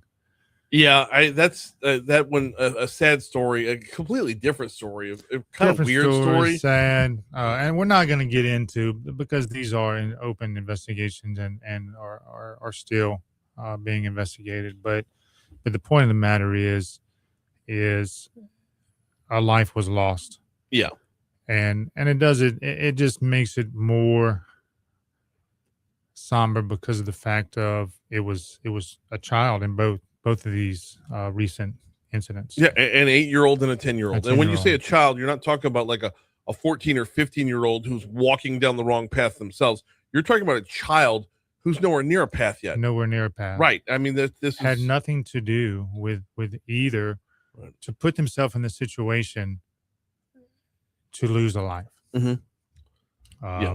You know, the first playing in their yard, right. struck by gunfire, Caught in the crossfire of what started as a drive-by shooting with a retaliation, as I understand it. and I'm still trying to wrap my head around why are we so quick to pick up a gun and life is too precious. And I'm not going off on a soapbox, but it put the guns down. Right. There's other ways to resolve differences. Have a simple conversation. If you need to talk to somebody, call Crimestoppers. Call me. Right. Ask for Lieutenant Don Coppola, and we will have a conversation. But enough is enough. Couldn't agree more. Could not agree more. The those two stories in particular, just they're going to hit home for some time. Well, I mean, like you said, one of them happened right across the street. Right across the street. And it was an accidental shooting. This wasn't an act of violence. This wasn't a conflict that couldn't be resolved sort of situation. But it begs the question of why did children have access to a gun in a car? Like that is a whole other question. And that's something we've talked about, Brian, over and over again, as far as your vehicle isn't a gun safe. You know, when you park your car, take your firearms out. But if you have children in the car, it same thing. Get they make lock boxes. I mean, and it goes back to the education aspect of dealing with firearms. Yes. So it's just, I have no words. No, I understand. It's really sad. It is. Who are we looking for today? So we're moving right along. Before we get to those, Baton Rouge police arrested from anonymous Crimestoppers tips the individual, the rape suspect accused of raping the 94-year-old. That came from a Crimestoppers tip. We had several tips, anonymous tips, and so that arrest was made by anonymous Crimestoppers tips. The individual that the Ascension Sheriff's Office was looking for, the third suspect in the bar fight, we had posted him out. He turned himself in to investigators. Okay. And then Baton Rouge police were also looking to identify a lady on our Facebook page for her connection in the shooting, and Crimestoppers tips assisted in identifying her as well. So, listen, people, we're talking, they're listening. We want them to continue reaching out to Crimestoppers, 344-7867, the P3 Tips app. And any way you reach out to us, you will remain anonymous. And if your information assists, you're eligible for a cash reward. Wait, so the woman in the shooting, I'm on the right post here? Exactly. With the red hat. The red hat, or got caught on surveillance footage within looks like a convenience store. It appears to be. And, pictures crystal clear as day, and easy peasy, 344 stop, and now this woman's been identified. And our anonymous caller will be eligible for a reward. Fantastic. It's very easy. Good to see results. Always refreshing to see results. So moving right along, Baton Rouge police are looking for Ella Rose Dixon, 59 years old, on the charge of... Wait, stop. Oh. I want to add one more to this. Yeah, go ahead. Because that post went up on the Facebook page on March 10th. Today is March 12th. So we're talking about a quick turnaround on getting the information. Does that make them eligible for the first 48 boost? That's only on a homicide. Oh, okay. That's only on a homicide. But since important clarification. Yeah. Since you brought that up, Crimestoppers pays once a month, and this month we do have an individual, a tipster, that called in regarding a homicide investigation within the first 48. Mm-hmm. So they are eligible for the first 48 reward. Okay. So and let's stress that a little bit. Yeah. The first 48 or the first 48 hours of a homicide investigation, or more crucial then as time goes on. As time goes on, investigators have a little more. It's a little more difficult for them as far as evidence or finding Don, witnesses. There's literally been a show called The First 48. I mean, it like from a consumer of TV perspective, they spell it. Yeah, after the first 48 hours, the more distance you get, the harder it gets to solve it. So if you have information within the first 48 hours of a homicide occurring, and you get that to Crimestoppers, then an arrest is made, and then on homicides we pay upon indictment, well, you are eligible for that increased reward. Right. So don't want you to say, oh, well, I'll just wait and see. No, get us that information as soon as you can. Yeah. And it will benefit you in the end. All right. We got 3 minutes left. Let's get to some of these. Sorry to cut you off. No, Ella Rose Dillon, wanted by the Baton Rouge Police Department. She's 59 years old on the charge of felony theft, illegal transmission of monetary funds, and access device fraud. Investigators believe the victim in this investigation learned that had some fraudulent transactions on their bank account, which totaled over $10,000. What? So anyone with information on Ella Rose Dixon, contact Crimestoppers. And again, we talk time and time again on this, Brian, pay attention to those bank accounts. Absolutely. These scammers are very good. And a lot of times they're not even here, but if something doesn't look right or feel right, then 9 times out of 10 it's not. Yeah. So just pay attention to whatever charges you have.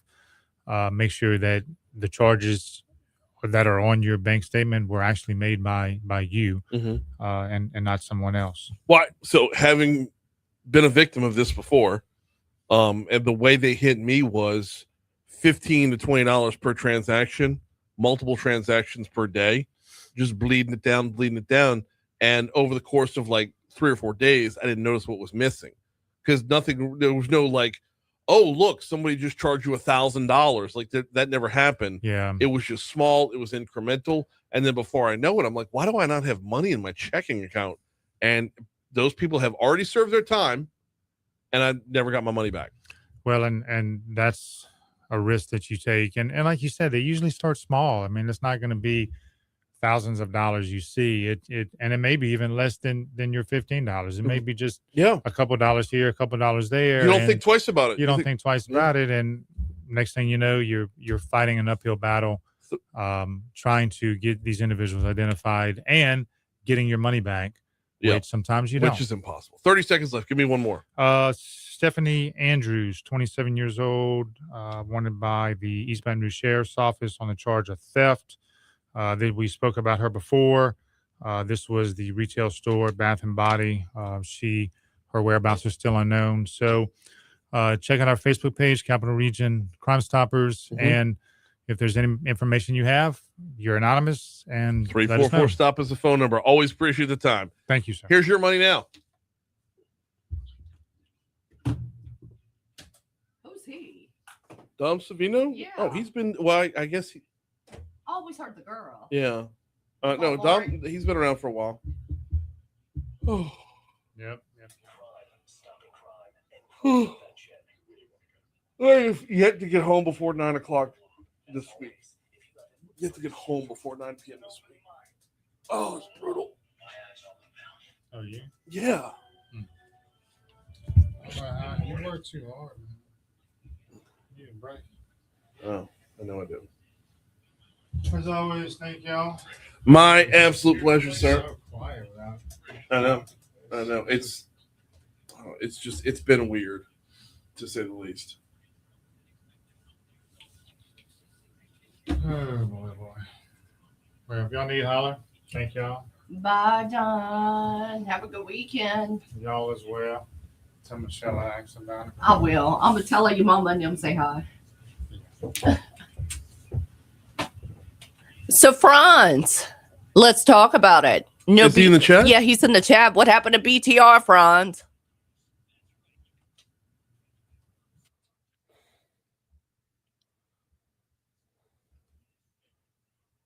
Somebody said his name, so it appeared.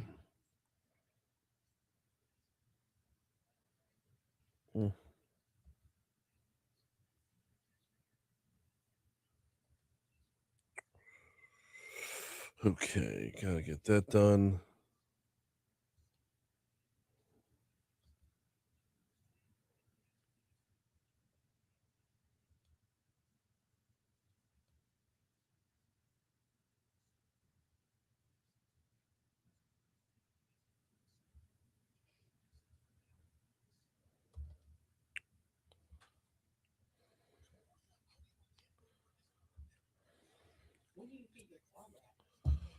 Should be today.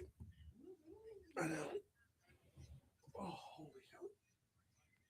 I'm going for another cup of coffee. Fresh. Don just made it. What? Don just made a cup. Oh, downstairs? Yeah.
He's a liar. Who? Don. Why? Ain't no fresh pot of coffee down there. There's barely 2 cups left in the pot that I made this morning. I'm full of shit. What? I'm gonna test him and be like, you lied.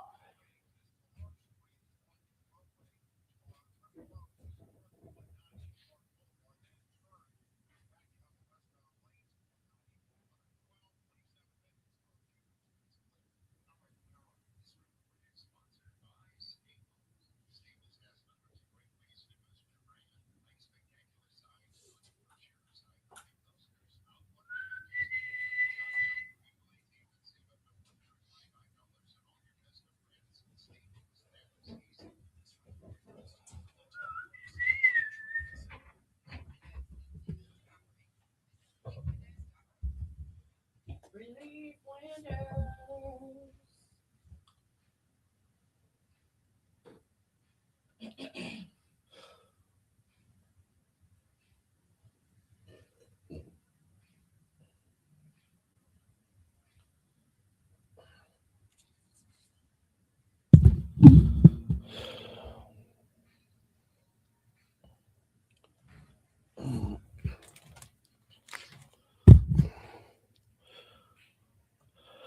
$7:55, Talk 107.3 FM, WBRP, mornings with Brian Haldane, rolling right along. Going to ask for a moment of personal privilege in just a quick second. First, though, got to remind you about the folks over at Mathern's. You know where to find them downtown. Nestled in between 3rd and 4th Street. You got entrances on either side for the downtown Mathern's. You got an entrance on the 3rd Street side if you're walking up. Parking lot side's the 4th Street side. Got checkout counters on both sides.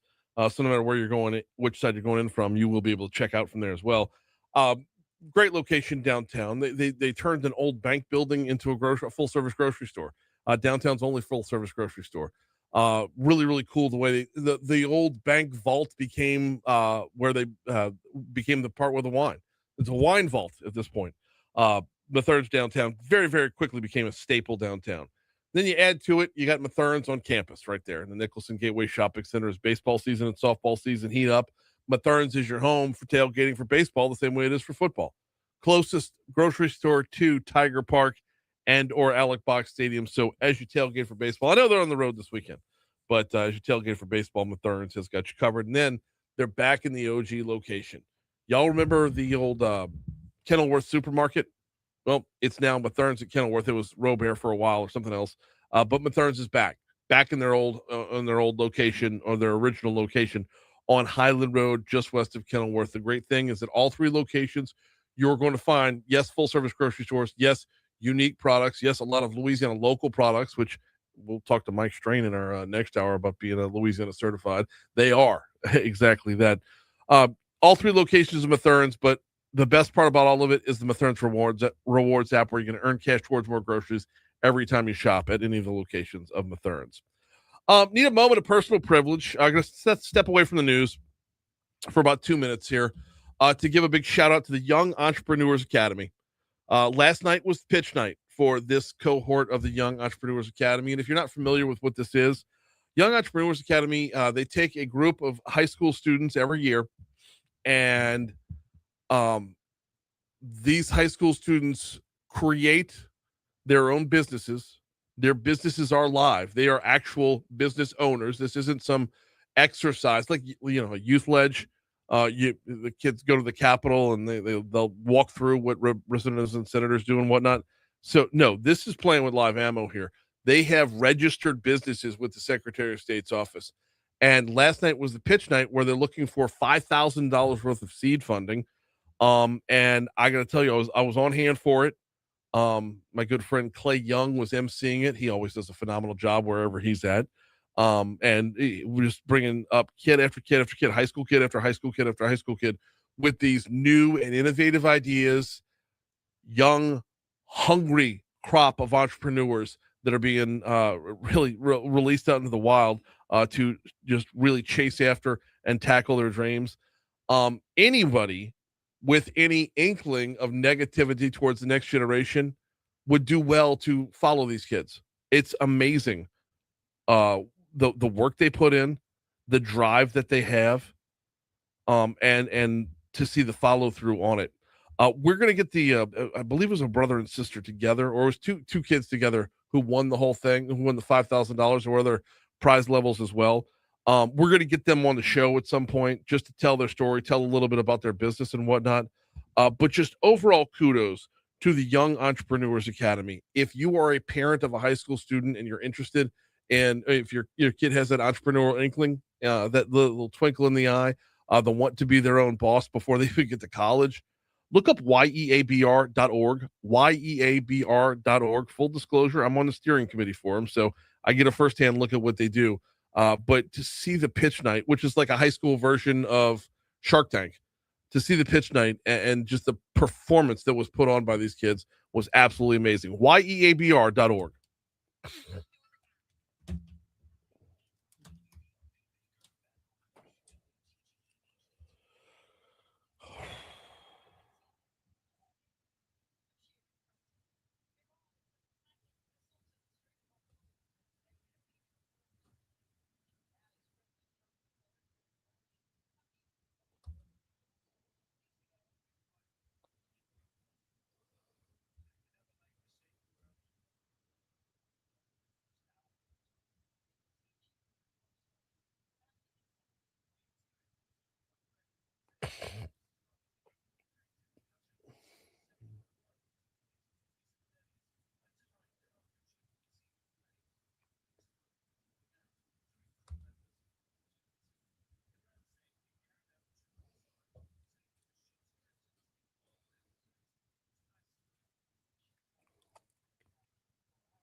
Mm.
I'm good. How are you?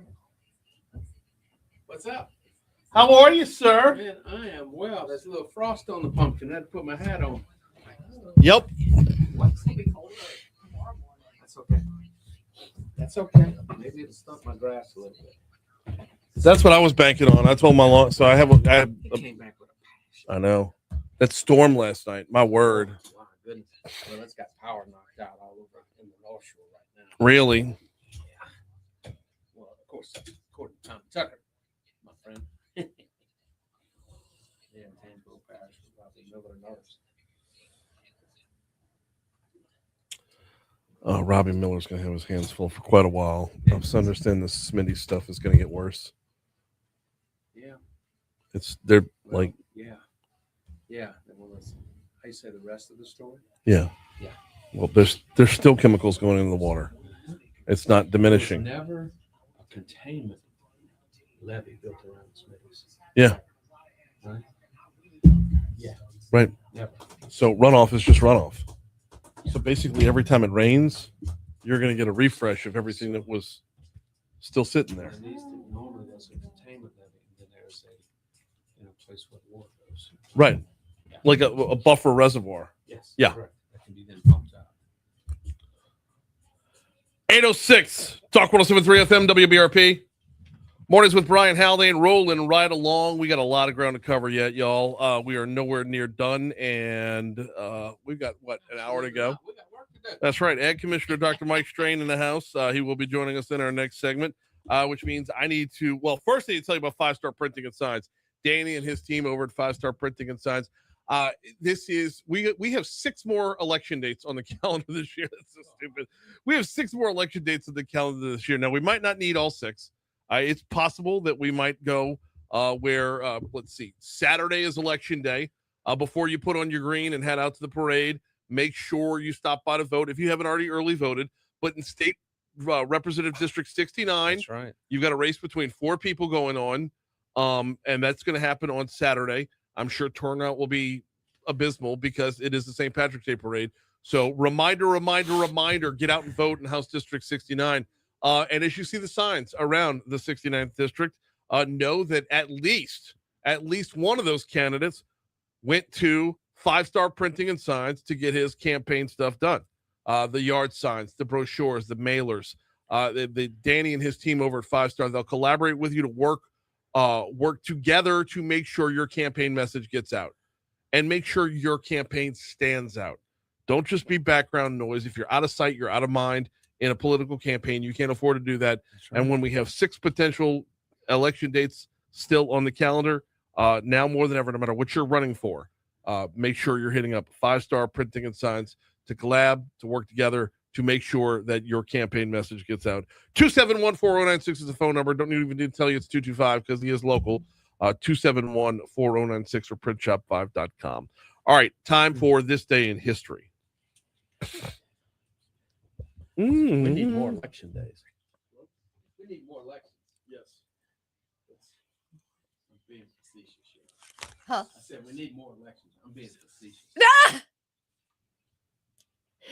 Okay. All right, Breland. Back All in right. the year 1912, Girl Scouts was founded in the U.S. But fun fact, the first cookie sale did not happen until 1917. In the recipe, just a simple sugar cookie. Wow. I know. And They who would didn't have have thought? They didn't have Thin Mints? Didn't have Thin Mints. Oh, my goodness. Didn't have Samoas. Ooh, and Didn't have lemonade. Those Yeah. chocolate-covered ones that's got all the good stuff in the middle. The peanut butter ones. Peanut butter. That's Yeah. the one. What? Peanut butter patties. That- Those They are my waited favorite. 5 whole Wow. years. With a quart of milk? I mean, That's- a glass of Yep. milk? Right? You were right the You first understand, time. right? A quart of you, milk, right? You were right the first time. Oh my goodness! And you put them in the freezer, and you get them ice. You get them cold. Ooh. Uh-huh. Oh, They're good like they're that. good. Yeah. Yes. So 19 they launched in 1912 and didn't start selling cookies till 1917. Correct. That means they waited 5 whole years before shaking us down. Right. Well, they had to do a And- lot of baking. That's to when get ready. had to master the recipe. Had to master right? the recipe, right? Mike Strain. But Oh, every God. year since 1917, it's been the annual shakedown. Right? Yeah. 1933, FTR's first fireside chat. Hey, do we have any Girl Scouts in the building? Because my girls are all done with Girl Scouts. So if it is cookie time, Do we have any AE that sells them? I- Who normally sells we them? always have me in the past. It was always you. Yeah. Okay. Uh-huh. I'm a I find know. somebody. I know we've got somebody I'm else a here. find somebody. I 'cause know I'm we got hungry. somebody else. Yeah.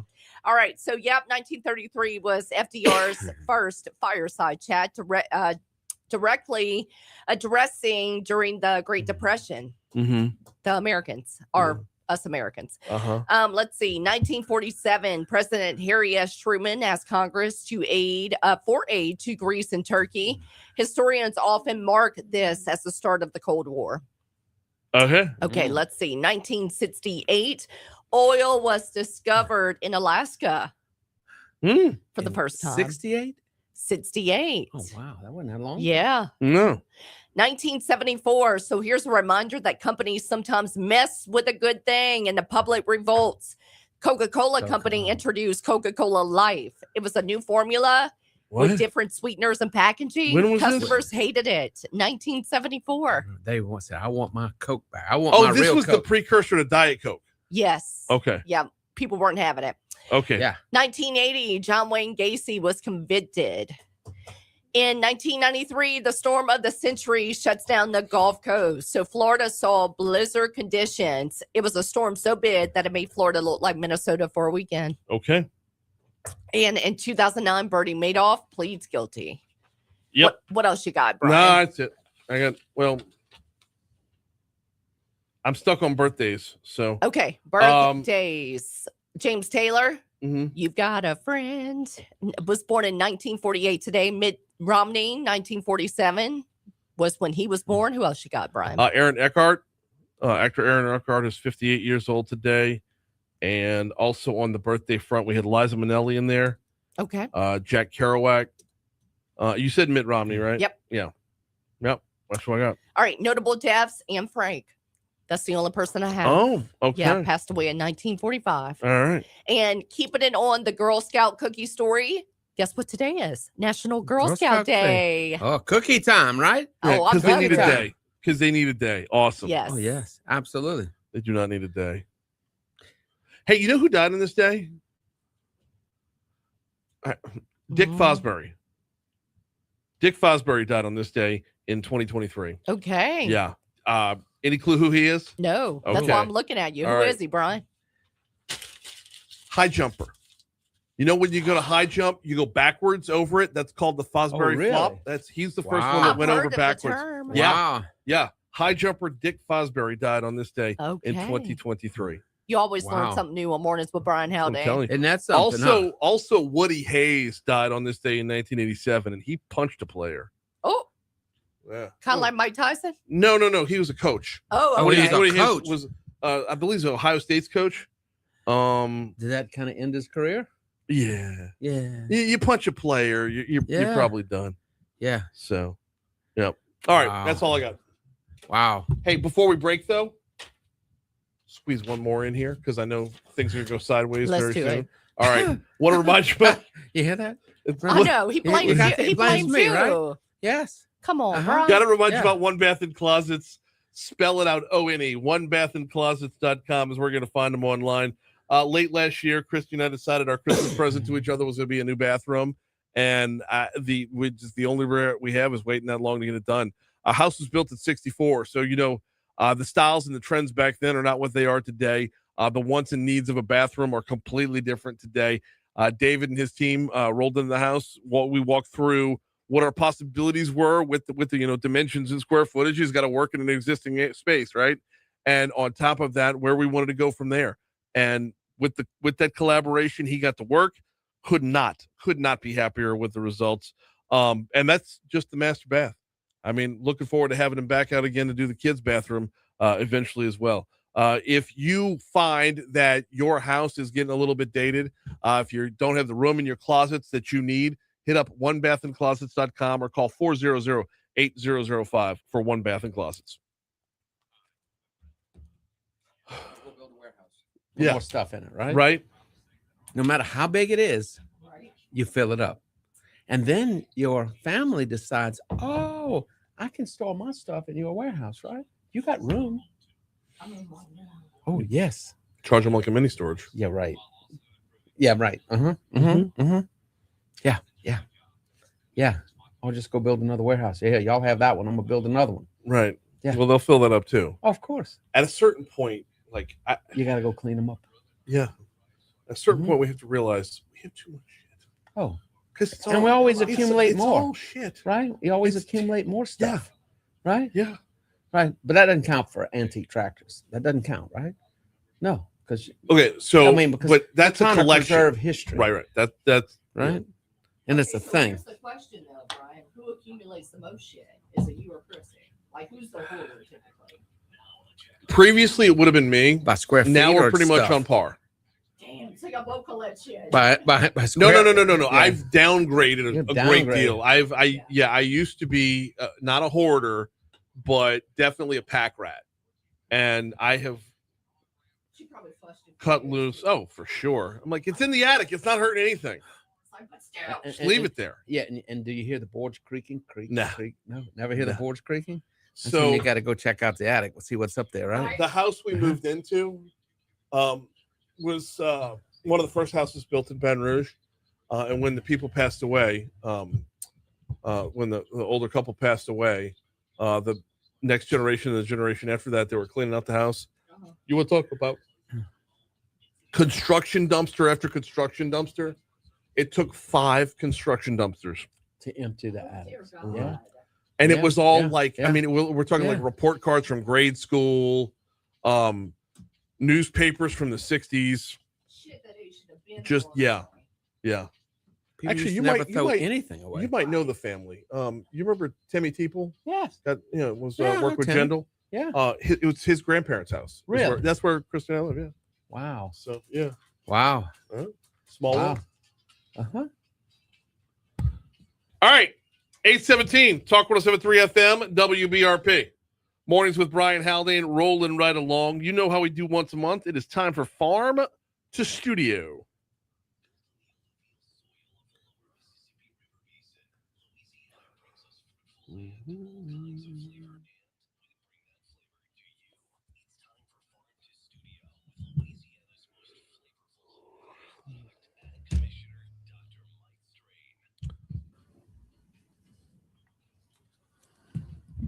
How are you, sir? Let's bring that on around. I am great. Look, it's crawfish season, right? It is crawfish We're in the middle season. of Lent. The price of crawfish is coming down. The boils are getting just absolutely incredible, right? And of course, it's good gumbo weather today. Got cold, so look, it's It's a good gumbo day, right? Absolutely. Now I wouldn't pass up in a jambalaya either. No. No. Of course. Oh no.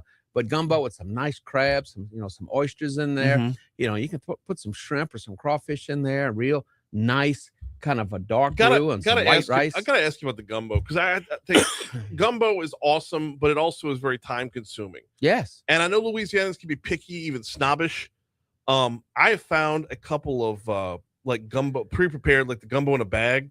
Yes. And not even like so. Raging Cajun makes a great jar. Raging Cajun does. They make a great jar roux. There's right. There's an outfit called Pappy's that it's all in a bag. That's right. That's right. Mike, it's phenomenal. I know. I use a lot of Uncle Larry's as well. Ready, set, gumbo. It says ready, set, gumbo. Mm-hmm. And look, even I can do it. I'm not that good at making a good roux. Because you got, it's time consuming. It's time consuming. You got to have patience, right? And you can scorch it real easily, right? Yeah. But I can make pre-done roux. Yeah. What? Ready to go. I can make a good roux if I've got the time. That's right. I can make a good gumbo if I've got the time. But you can get when these in the world. But you can get these dry roux or these prepackaged roux, and you can get you get that going as you're cooking your sausage and your shrimp or your seafood, and you're getting all that ready. And then you can also get say you have some those beautiful crabs. Pontchartrain blue crabs has these gumbo crabs. Was just talking ready to go, right? Ready to go. Mm-hmm. And look, and as you get your gumbo going, you can put them in. Just go ahead and put them in as you're heating that roux up, and they'll start cooking down. Comes out incredible. Was just talking about Pontchartrain crabs. We had Jason DeCuir on earlier from Advantage Consulting. We get inside the legislative session. He's gonna be down in Mandeville for a little while. They're great guys. I said, bro, if you don't go, you got to go to Rips. Yeah, get yourself Rip Seafood. Soft shell crab. Yes, crab indeed. on crab is what they do down there. Crab on crab. Yeah, soft shell crab on top of the crab. It's Oh, yes. And look, those most people think about it. those gumbo crabs, they're ready. You can just go right to the freezer section at your favorite grocery, and they're there. And of course, and those are from Lake Pontchartrain. I mean, they're right here. Those are beautiful lake crabs, and you can cook that really, really, really quickly, and it's just absolutely incredible. Make a big pot of gumbo now. If you're going to make it, of course, make a big pot, because when is it better? The next day. Everything can soak in. Everything soaks in. Soaks into the meat, and the meat soaks back. And now is the time. This is gumbo weather. Even I can do it, right? Yes. And if you can either get fresh Louisiana shrimp, or you can get some frozen shrimp.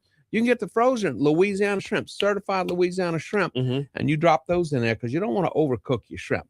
That's the whole thing. You don't want to overcook them. So as you're cooking your crabs, you're cooking your shrimp, getting everything up. Cook your rice on the side, right? Of course. Cook your rice on the side and make a beautiful gumbo.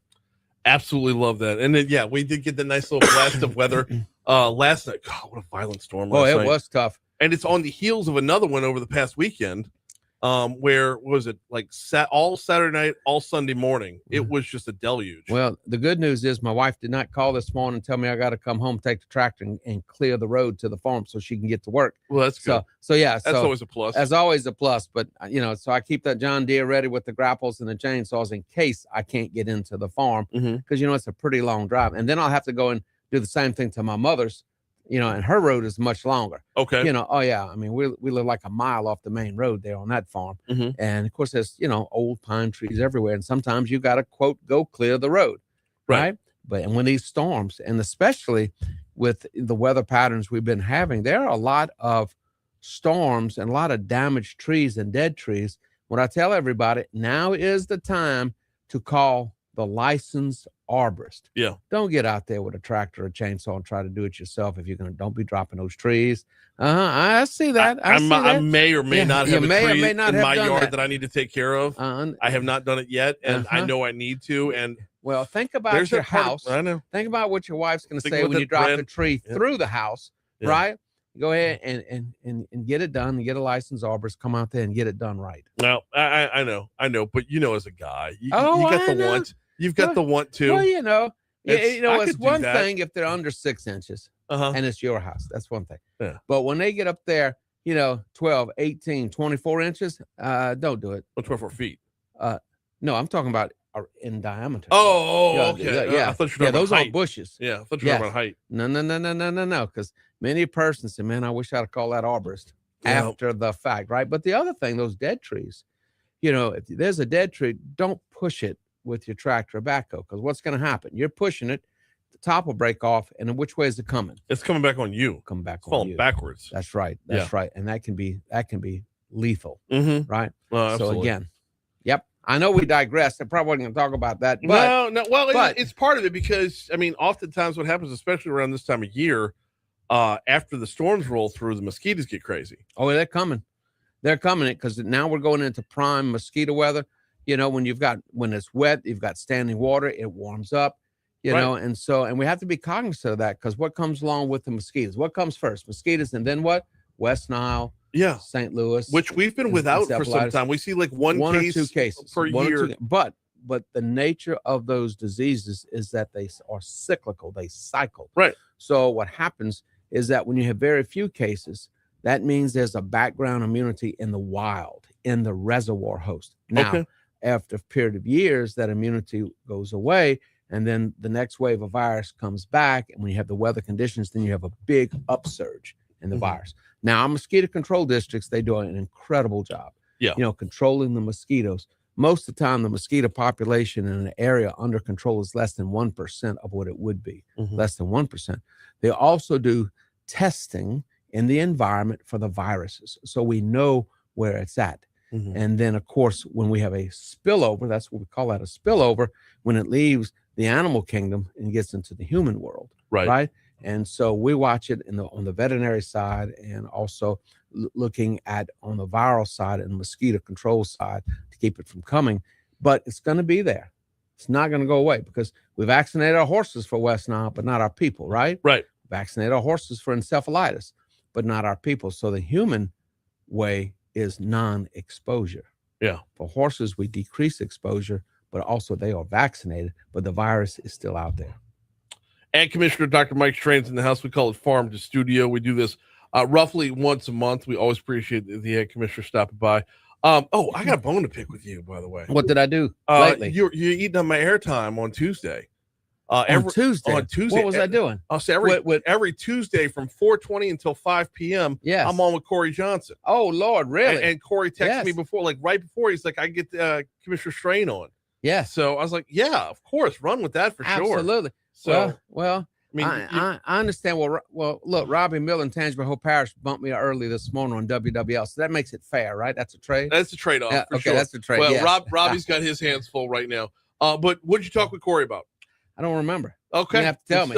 Yeah, because I'll do 3 to 5 interviews like that on any given day. More than likely, it's going to be about crawfish or the legislative session. So I want to get into both. By the way, let's start with the legislative session so that we can cut it off at news. Yes. Okay. What are we looking at? So we're going to have a very busy session. We're probably already at about 1,200 bills. I have 15 department bills, plus the non-department bills dealing with the subject matter of agriculture, forestry, aquaculture, rural development, all those. Mm-hmm. And so, most of the bills are pre-filed, about 1,200. However, each legislator can file 5 additional bills. All in, if every legislator took advantage of that, we would be over 2,000 by the. Oh yes, yeah. And my hardest year, we had over 4,000 bills, and I was a legislator. I can remember casting 100 votes in a day. 100 votes. I mean, like every 2 or 3 minutes in the session, casting a vote, and that is very difficult because you almost can't read that fast and understand that fast and listen to the debate at the same time. But it's a very busy session. We're dealing with a number of legislative issues and a number of law changes that we have to make, dealing specifically, with agriculture. One of the most important things we're doing, and I'll tell everybody, it's the most important bill of the whole wide session, is recreation of the Department of Agriculture, sunset review. Sunset review in Louisiana occurs every 5 years, and the agency must be recreated by the legislature every 5th year. If not, beginning in July, I have to start dismantling the agency. Okay, who's got that bill? Who has that bill? That's Senator Cathy. That is it. That's Senate Bill 349 by my chairman, Mr. Cathy, right? How is that not? Because there's a ton of sunset bills out there. How is it procedurally? I feel like the sunsets should go first.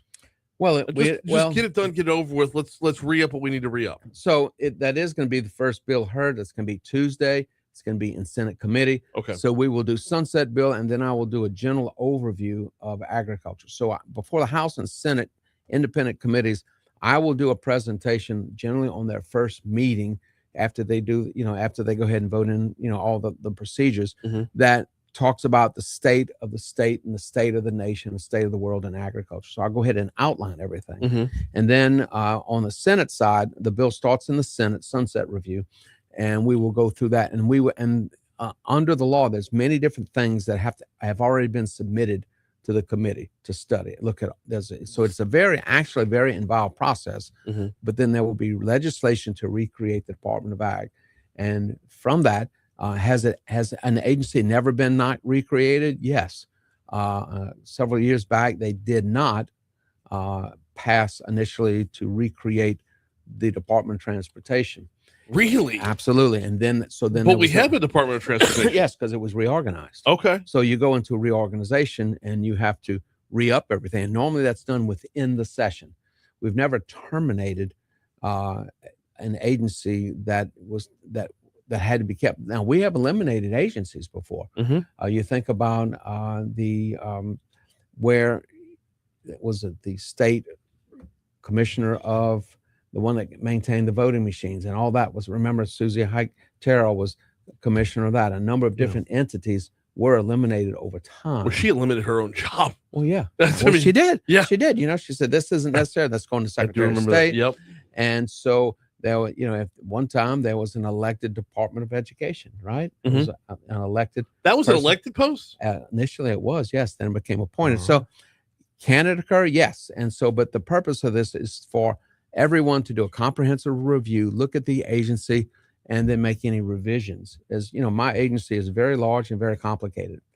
And so if there's any revisions need to be made, it can be done in that process. All right. That's where we're going to push pause. We're probably not done with the legislative session yet, but we do need to leave some room to run when it comes to crawfish, not just what we're eating, but what we're shipping out. Crawfish as an export might be looking at some challenges this season.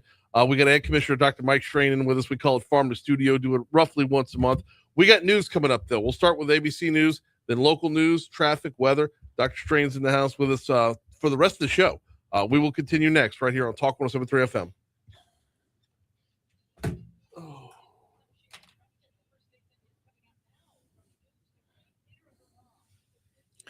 Yep, it's all under the RS 49 one. Do what? It's all under RS 49 191, et cetera, et cetera, et cetera. Those are the rules, recreation, how that whole process occurs. Rather complex. Yeah. Anytime you got 4 pages of law there. Yeah. See the word whereas a lot. Mm-hmm. Yep. All constitutional, statutory, and other authorities, functions, and duties of the statutory entity under evaluation. Right? That's right. Yep. Everything under evaluation. Yeah, I just like it. You're re-upping your office is a no-brainer. Right. Like, that's just that. That it should be done already. Like, but by law, it has to be done. This is the procedure by which it must be done. I know, but like as soon as the session's gabbled in, let's get it up in committee. Let's go. Well, that's going to be the first bill up. In the Senate. Oh, yes. But then it's not working today or tomorrow. No, Tuesday. Yeah. Tuesday. But like they got Senate. They got started on Monday, and then I guess everybody's just gonna walk around the halls on Tuesday. So and then peace out on Wednesday. Yeah, because committees will start next week. Yeah. Right. So Well, no, some stuff's on the House side. Some stuff's already gone through committee. So, oh yeah. Yep. Those senators don't like to work, man. Well, they're senators. They don't have to, right? Because there are less Senate bills than there are House bills. So the procedure is that they will hear the Senate bills in the Senate, House bills in the House. Then they cross over. Right. The House has to get a head start to catch up. Oh yeah. They got a lot more bills. Yeah. Right. So and so every Senate bill goes to the Senate floor, right? That passes committee. Right. House bills go to the House floor. Right. Well, since there are 3 times or 4 times more members, 39 versus 104, right? Right. So there's a lot more bills, right, have to be heard and then sent to the Senate. Right, a lot more bills in committee. Right, but as they make their way through, those numbers get whittled down. That's the purpose of the committee. Right. Purpose of the committee is to only send good bills to the floor. So it is there to hear it, take public testimony. All states don't take public testimony either. No, they take public testimony in those committees. Yeah. And then the bills are either deferred, passed, killed, or amended and passed. And a lot of times that's where most of the amendment work should occur. Yeah. Send a proper bill By the time it comes out of committee, it should be like 99%, where it should be. That's right.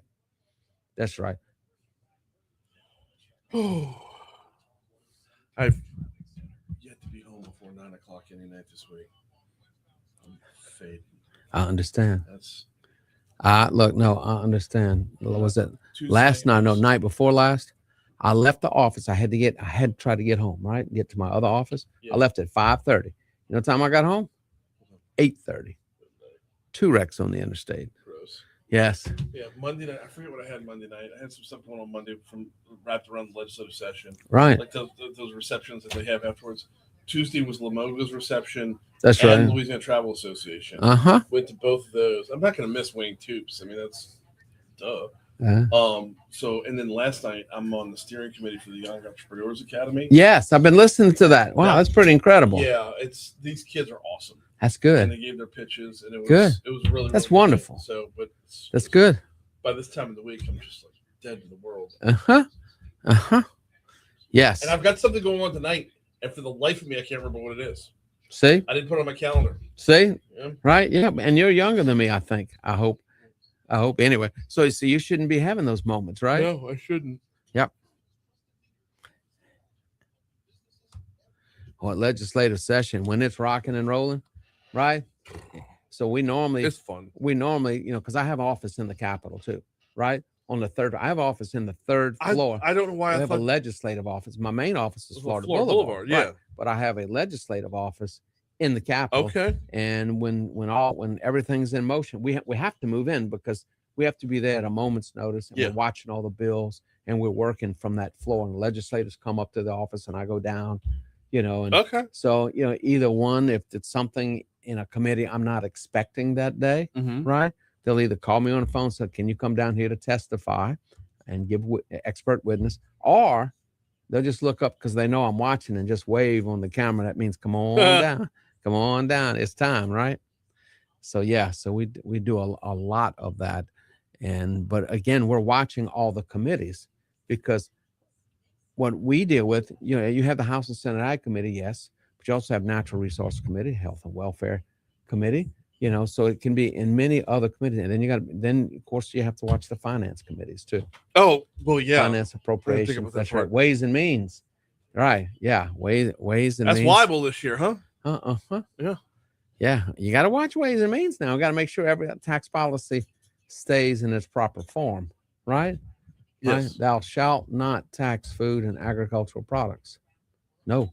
Okay. Because it makes us non-competitive on a worldwide basis. Yeah. Yeah. So we're watching that. And I can tell you, tax policy is esoteric at best. Right. It's, you understand, it's very complex. We've tried to, I say, streamline it to a great deal, make a lot more sense out of it. But yeah. Yep. Man. And then the later you get in sessions, the faster it goes. So, but we have some important bills. One dealing with a cotton and grain indemnity fund with the collapse of Hansen Mueller, the trade brokers that are going to cost our farmers, actually going to cost the fund a great deal of money.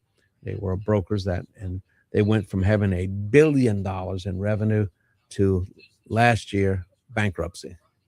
How do you go from $1 billion in revenue to bankruptcy in a year? I don't know. Yeah, me either. So that's on that. We're looking at that. And then we're going to be doing a lot more in the seafood world as far as we're going to be doing promotional work and also beefing up all the different seafood task forces and boards. So we're going to be doing a lot with that. So that is good. And of course, doing some stuff with the Soil and Water Commission, Soil and Water, changing the way the elections are held because that was set up in the 50s, 1950s, and it is archaic. And now we've been working with Secretary of State to do that because those are government entities. No, I'm not gonna sneeze. I thought I was gonna sneeze. Oh, no, that's all right. Well, that's all right. I have. We're not digging into all of that. So no, we got to talk. No, I know. And then we talk seafood. 8:38 Talk 107.3 FM WBRP mornings with Brian Haldane rolling right along. We got Ag Commissioner Dr. Mike Strain in with us doing a little farm to table. We were talking about the legislative session in the last segment, and look, it'll still be going on the next time you come back in. Oh, absolutely. It's a longer session. We're here until June, so we'll get better updates on individual bills once next month rolls around. I want to make sure we have enough time to talk about crawfish season, which is here now. All the headlines that I'm reading talking about. We have a lack of peelers for crawfish. We have a lack of peelers. What's that look like? Right now it doesn't look too good. Normally we bring in about 2,200 peelers. Applications are put in November and December. These are returning guest workers, skilled workers, H-2B. And you're looking at a prevailing wage of these workers. They make anywhere from $16.75 to $18-$20 an hour, depending on they're paid no on. kidding. Oh, yeah, there's a minimum wage. Absolutely. Can they eat some too? No, they're not supposed to. No eating while you're peeling, right? So I was gonna sign up, but they have breaks. And I'm sure they eat a lot of crawfish during breaks. But they have a standard minimum wage, which is the prevailing wage. Now, under state and federal law, any American can have that job. But you can only request these guest workers when you cannot get Americans to apply. Okay. And so, and it is, they would rather pay the Americans that wage because in addition to that wage, those companies have to provide housing, transportation. There's a lot of fees involved. So it's very expensive to bring these workers in. But these are jobs Americans will not do. And I'm going to repeat that. Will not, because it's tedious. It's hard work. I don't care. Right? All right. Look, well, I understand, but that's a whole nother subject. That is a whole nother subject, but they won't do it. And so without them, the crawfish, as you see now, aren't getting peeled. Look, those processing plants would gladly hire people to do it right now. Yeah. Right? At $16, $18 an hour? Hell yes. Oh, yeah. Closer to the 18 now. Right. Right? Because so what happened is that they put in these applications in November, December, like they were told to do, right? And a lot of these workers have been coming back up to 15 years. They come here, they stay here about 6 months, and they go home, right? Returning skilled guest workers. And then you had the government shutdowns and then some type of snafus in Washington. They said, okay, well, you know what? We're not going to process these. And now you got to start over again. And they said, well, wait. You know, our workers have to be here. And they were supposed to be here, you know, by the 1st of February. And he said, well, no, you got to reapply. You got to go through a new process. And, you know, we can probably get them here in 2 or 3 months. Well, in 2 or 3 months, crawfish season is gone, right? Yeah. So here we are. And, you know, and I started sending out letters in the middle of February to Secretary Kristi Noem with Department of Homeland Security, Secretary Laura. Formerly with yes, okay, that's right. Sorry. Secretary DeRemere, also copies to the USDA, and also contacting the White House, said, look, we need to get something done. Of our 20 major processors, 15 have not received any workers. Wow. Now, some are saying they're being told, okay, in 2 or 3 more weeks, 2 or 3 more weeks, Easter's here, right? We're halfway through Lent. Yeah, we're halfway through Lent.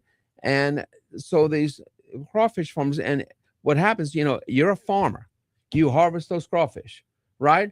And so you're supplying the live market, right? And the live market, and you can see the price of crawfish has come down dramatically.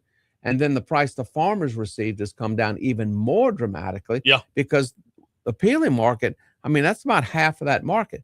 The bottom line, the hit to us, to our farmers, is about $121 million. The hit to the economy is about $300 million, simply because they won't allow the returning guest workers who come every year, who were properly applied for, to come in.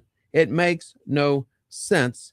And, you know, we've been working, you know, I've been working with the governor's office, been in contact with Ms. Julie Emerson, and she's talking directly to the governor. He's fully aware of that. And he has leaned in. You've seen his statements on this, our federal delegation, our contacts.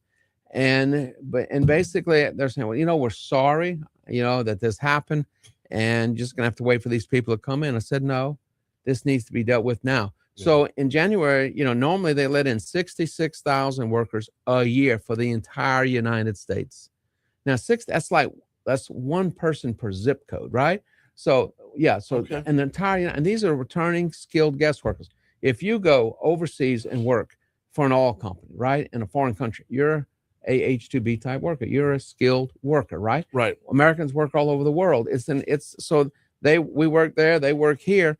But again, if we wait, we're going to lose this season. Now, we lose this season. The second part of that issue, rice has been unprofitable for the last couple of years. Really? So, absolutely. And the price of rice has been below production costs. Okay. So this year, Arkansas is going to plant 30 to 50% less. They're the number one producer of rice in the United States. They Arkansas, are? More than Arkansas. Us? Yes, because they plant rice where we plant sugarcane. Okay. They don't have, you know, land suitable for sugarcane. So along the rivers, so that's why they have so much rice production. However, the price they receive for the rice for a number of reasons is less than we get for ours, but they are going to decrease rice production. What has brought our rice farms and kept them profitable is crawfish. Yes. So it's a rice crawfish rotation, right? Right. And so that's why it surprised me that Arkansas has more. But they don't have crawfish. Right. Either. They don't have that rotation. Because it works here. It's just too cold up there. But where you're going with this is if the rice is unprofitable, then the crawfish has to be profitable, or else the farmer takes a hit for the whole year. That's exactly right. You don't have one. If you don't have peelers, you can't make up for the other. You can't make the profit, right? And the price of crawfish on the farm, you know, I talked to some farmers yesterday. They're getting $2.40 a pound for nice crawfish on the farm. And if you add another $1 to it, right, $1.15, that's what you see here in the live markets, right? Right. And so normally you see these prices after Easter, not now. And the other part, if these farmers don't make a profit, then next year, right, we could see the same thing. And I can tell you that the economy of a number of parishes, just like Jeff Davis Parish, rice is the economy of the parish. Just like in some parishes in this part of the world, sugar is the economy of the parish. And if you get up into the, the northern part of the state, those row crops, that's the economy of the parish. Right. Timber in some areas, that is not because it's not like it's a small part of a diversified economy. It is the economy. And so, the impacts of this is very great, all because they won't allow these workers to come. These workers are ready to come. Right? Yeah. We're going to get them here on a plane in about 3 days. And they're not TSA working goes for back to work. Well, yeah.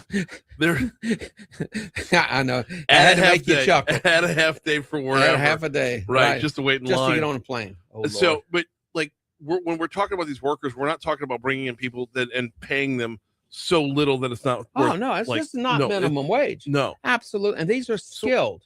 These are skilled guest workers. Now, the prevailing wage for the unskilled is pretty good, too. I love the idea that peeling a crawfish makes you a skilled worker. Absolutely. I'm a super skilled worker. Well, here's the thing. Always that's a whole different argument because wait now. I can get the H2A unskilled worker. Right? They can drive the four-wheeler. They can drive the crawfish boat. They can drive my tractor, right? They can drive a machine. They can work a machine. But when they can't go in the plant and peel a boiled crawfish as a H2A unskilled worker. They got to be H2B skilled worker, right? Yeah. Yeah, that's politics behind that too. Well, but that's a whole different process for those skilled workers because they are severely limited in the United States. I'm the guy. So at the crawfish boil, I'm the guy who's hanging around after everybody's done eating to make sure everything's peeled and nothing gets thrown away. That's exactly right. And everybody right. goes home with a Ziploc bag. That's right. So like to me, that's not even work really. I know. So can we set this That's when up I make my bisque. Right. Yes. Right. So can we set this up to where you get, I know I'm not the only one like this. So grab a couple hands full of us and we can go out there, set up a picnic table instead of being inside a factory. We need 150 of you to work 8-hour shifts. We can throw the party. Yes, yeah, absolutely. I can do this on the weekends. 150 workers that average at these facilities that work 8-hour shifts, right? 6 days a week. This is the volume we're talking about. That's a lot of volume. I'm just saying we can make up some of the difference. Oh, we can make up some of that. We'll get together on a Saturday. I'll bring some. I'll bring some beet of strawberry. Whoa, yeah, but no. Let me tell you what you need to do. What? While we're on the subject matter, right? Yeah. Buy crawfish this weekend. Okay. Do that at your homes. Buy up. Let's go ahead and buy these crawfish, right? So that we can consume more. And then again, so that we don't have, that will help. If everybody buys a sack of crawfish this weekend, right? That will absolutely help. So, and again, if you want to have a local seafood industry, you got to support a local seafood industry. So here's what we're going to do. We're going to buy some crawfish. We're going to have crawfish boils. If you're going to be out on the route for the Wearing of the Green parade here in Baton Rouge, or if you're going to the really good parade down in Metairie on Sunday, that's where I'll be. Wearing the Green I got it. is the best parade that Baton Rouge has is the St. Patrick's Day parade. Yes. So look, you're going to be outside. Temperatures are going to be in the upper 70s. It's going to be beautiful boiling weather. So boil and parade. Let's combine these two parade, all Saturday long to be sure. Yes. Yes. Those are fun, those St. Patty's Day parades. Oh, they are. The Metairie one? Oh, yeah.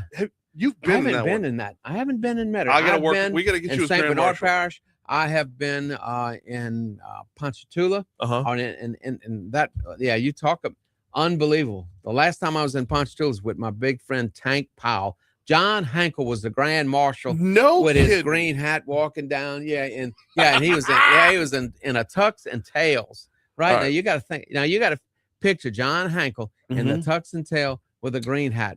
We used to wear tuxes. We went to the green polos. Hot. Oh, I know. Oh yeah, we switched over to the polos. And giving away cabbages.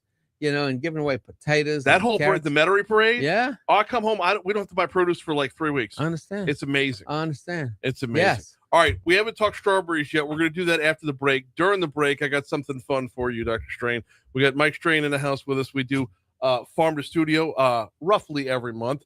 Before we hit the Your Money Now report, do need to remind you about Guarantee Health.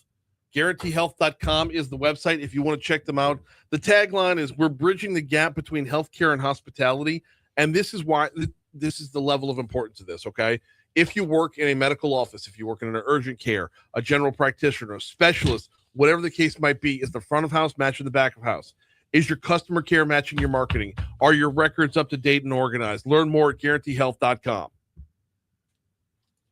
All right, I'm going to send Breland a picture real quick. Okay.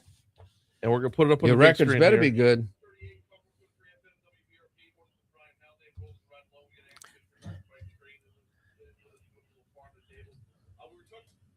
All right, so this is just for the Facebook audience and YouTube audience. Breland, I'm sending you a link to a picture. I need you to put it up on the screen. Uh-oh. And we're going to talk about it during the break, okay? It's going to come up on this screen? She's going to put it up over there, yes. All right, you've got it now. Or you should. Did you have a hand in this? No. Oh, no. No, this is just having a little fun. I know. I'm good. I'm teasing. You never know. So, You never know. You never know. Just let me know when you're ready to put it up so I can set it up for him. All right. Since it is crawfish season. Yes, indeed. I'm gonna make it easy on myself. I'm gonna put it in the share folder, so I don't have to log on my email. Gotcha.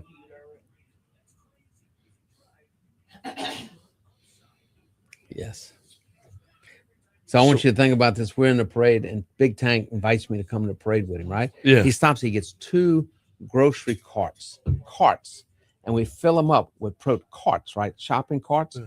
And so he's walking, handing out. So I'm pushing one and pulling the other. I said, Tank, wait, what are we doing here?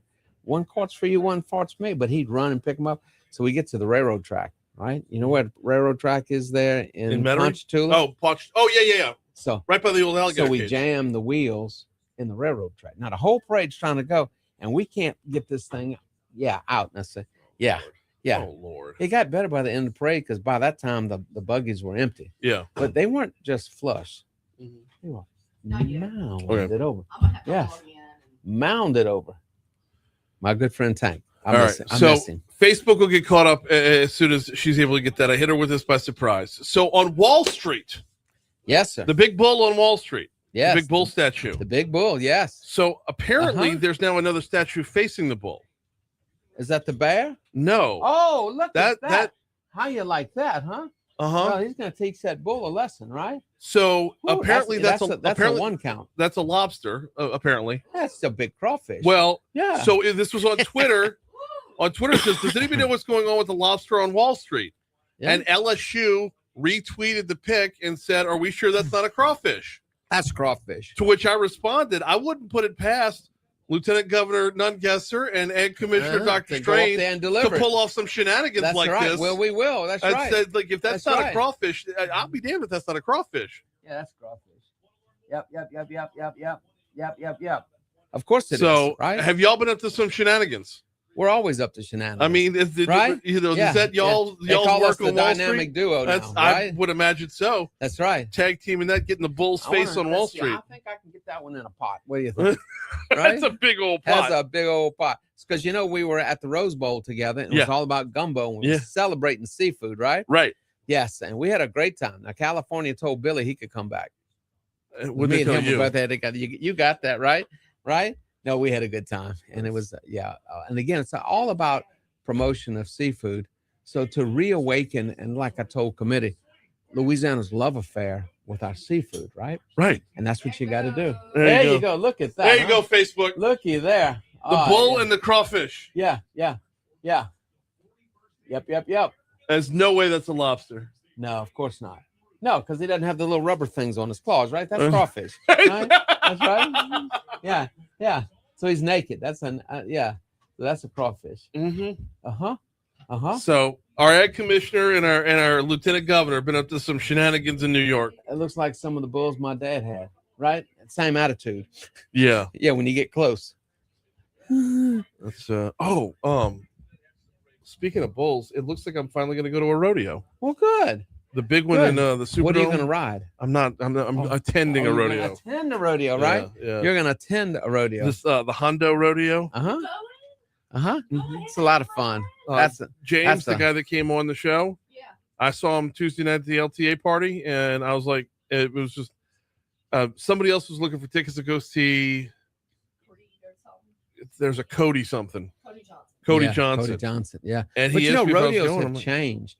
the dynamic in a rodeo. In the middle of the rodeo, they have these concerts with these, these country stars, and and they have these stages that come down that literally from the ceiling, and then they let everybody. They come out into the center.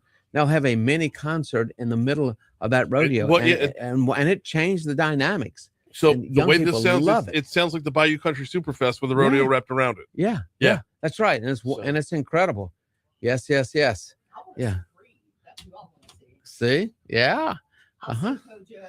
I've seen all the country artists already. So you're not there to see the bucking bull, that beautiful, magnificent animal, or the horses, and especially the ones that are, for like the calf roping. All those are magnificently trained. The horses are better than the cowboys. They really are. They know exactly what to do, right? And they rarely mess up, right?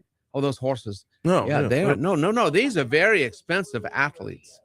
It's a big deal. Yeah, that's a big deal.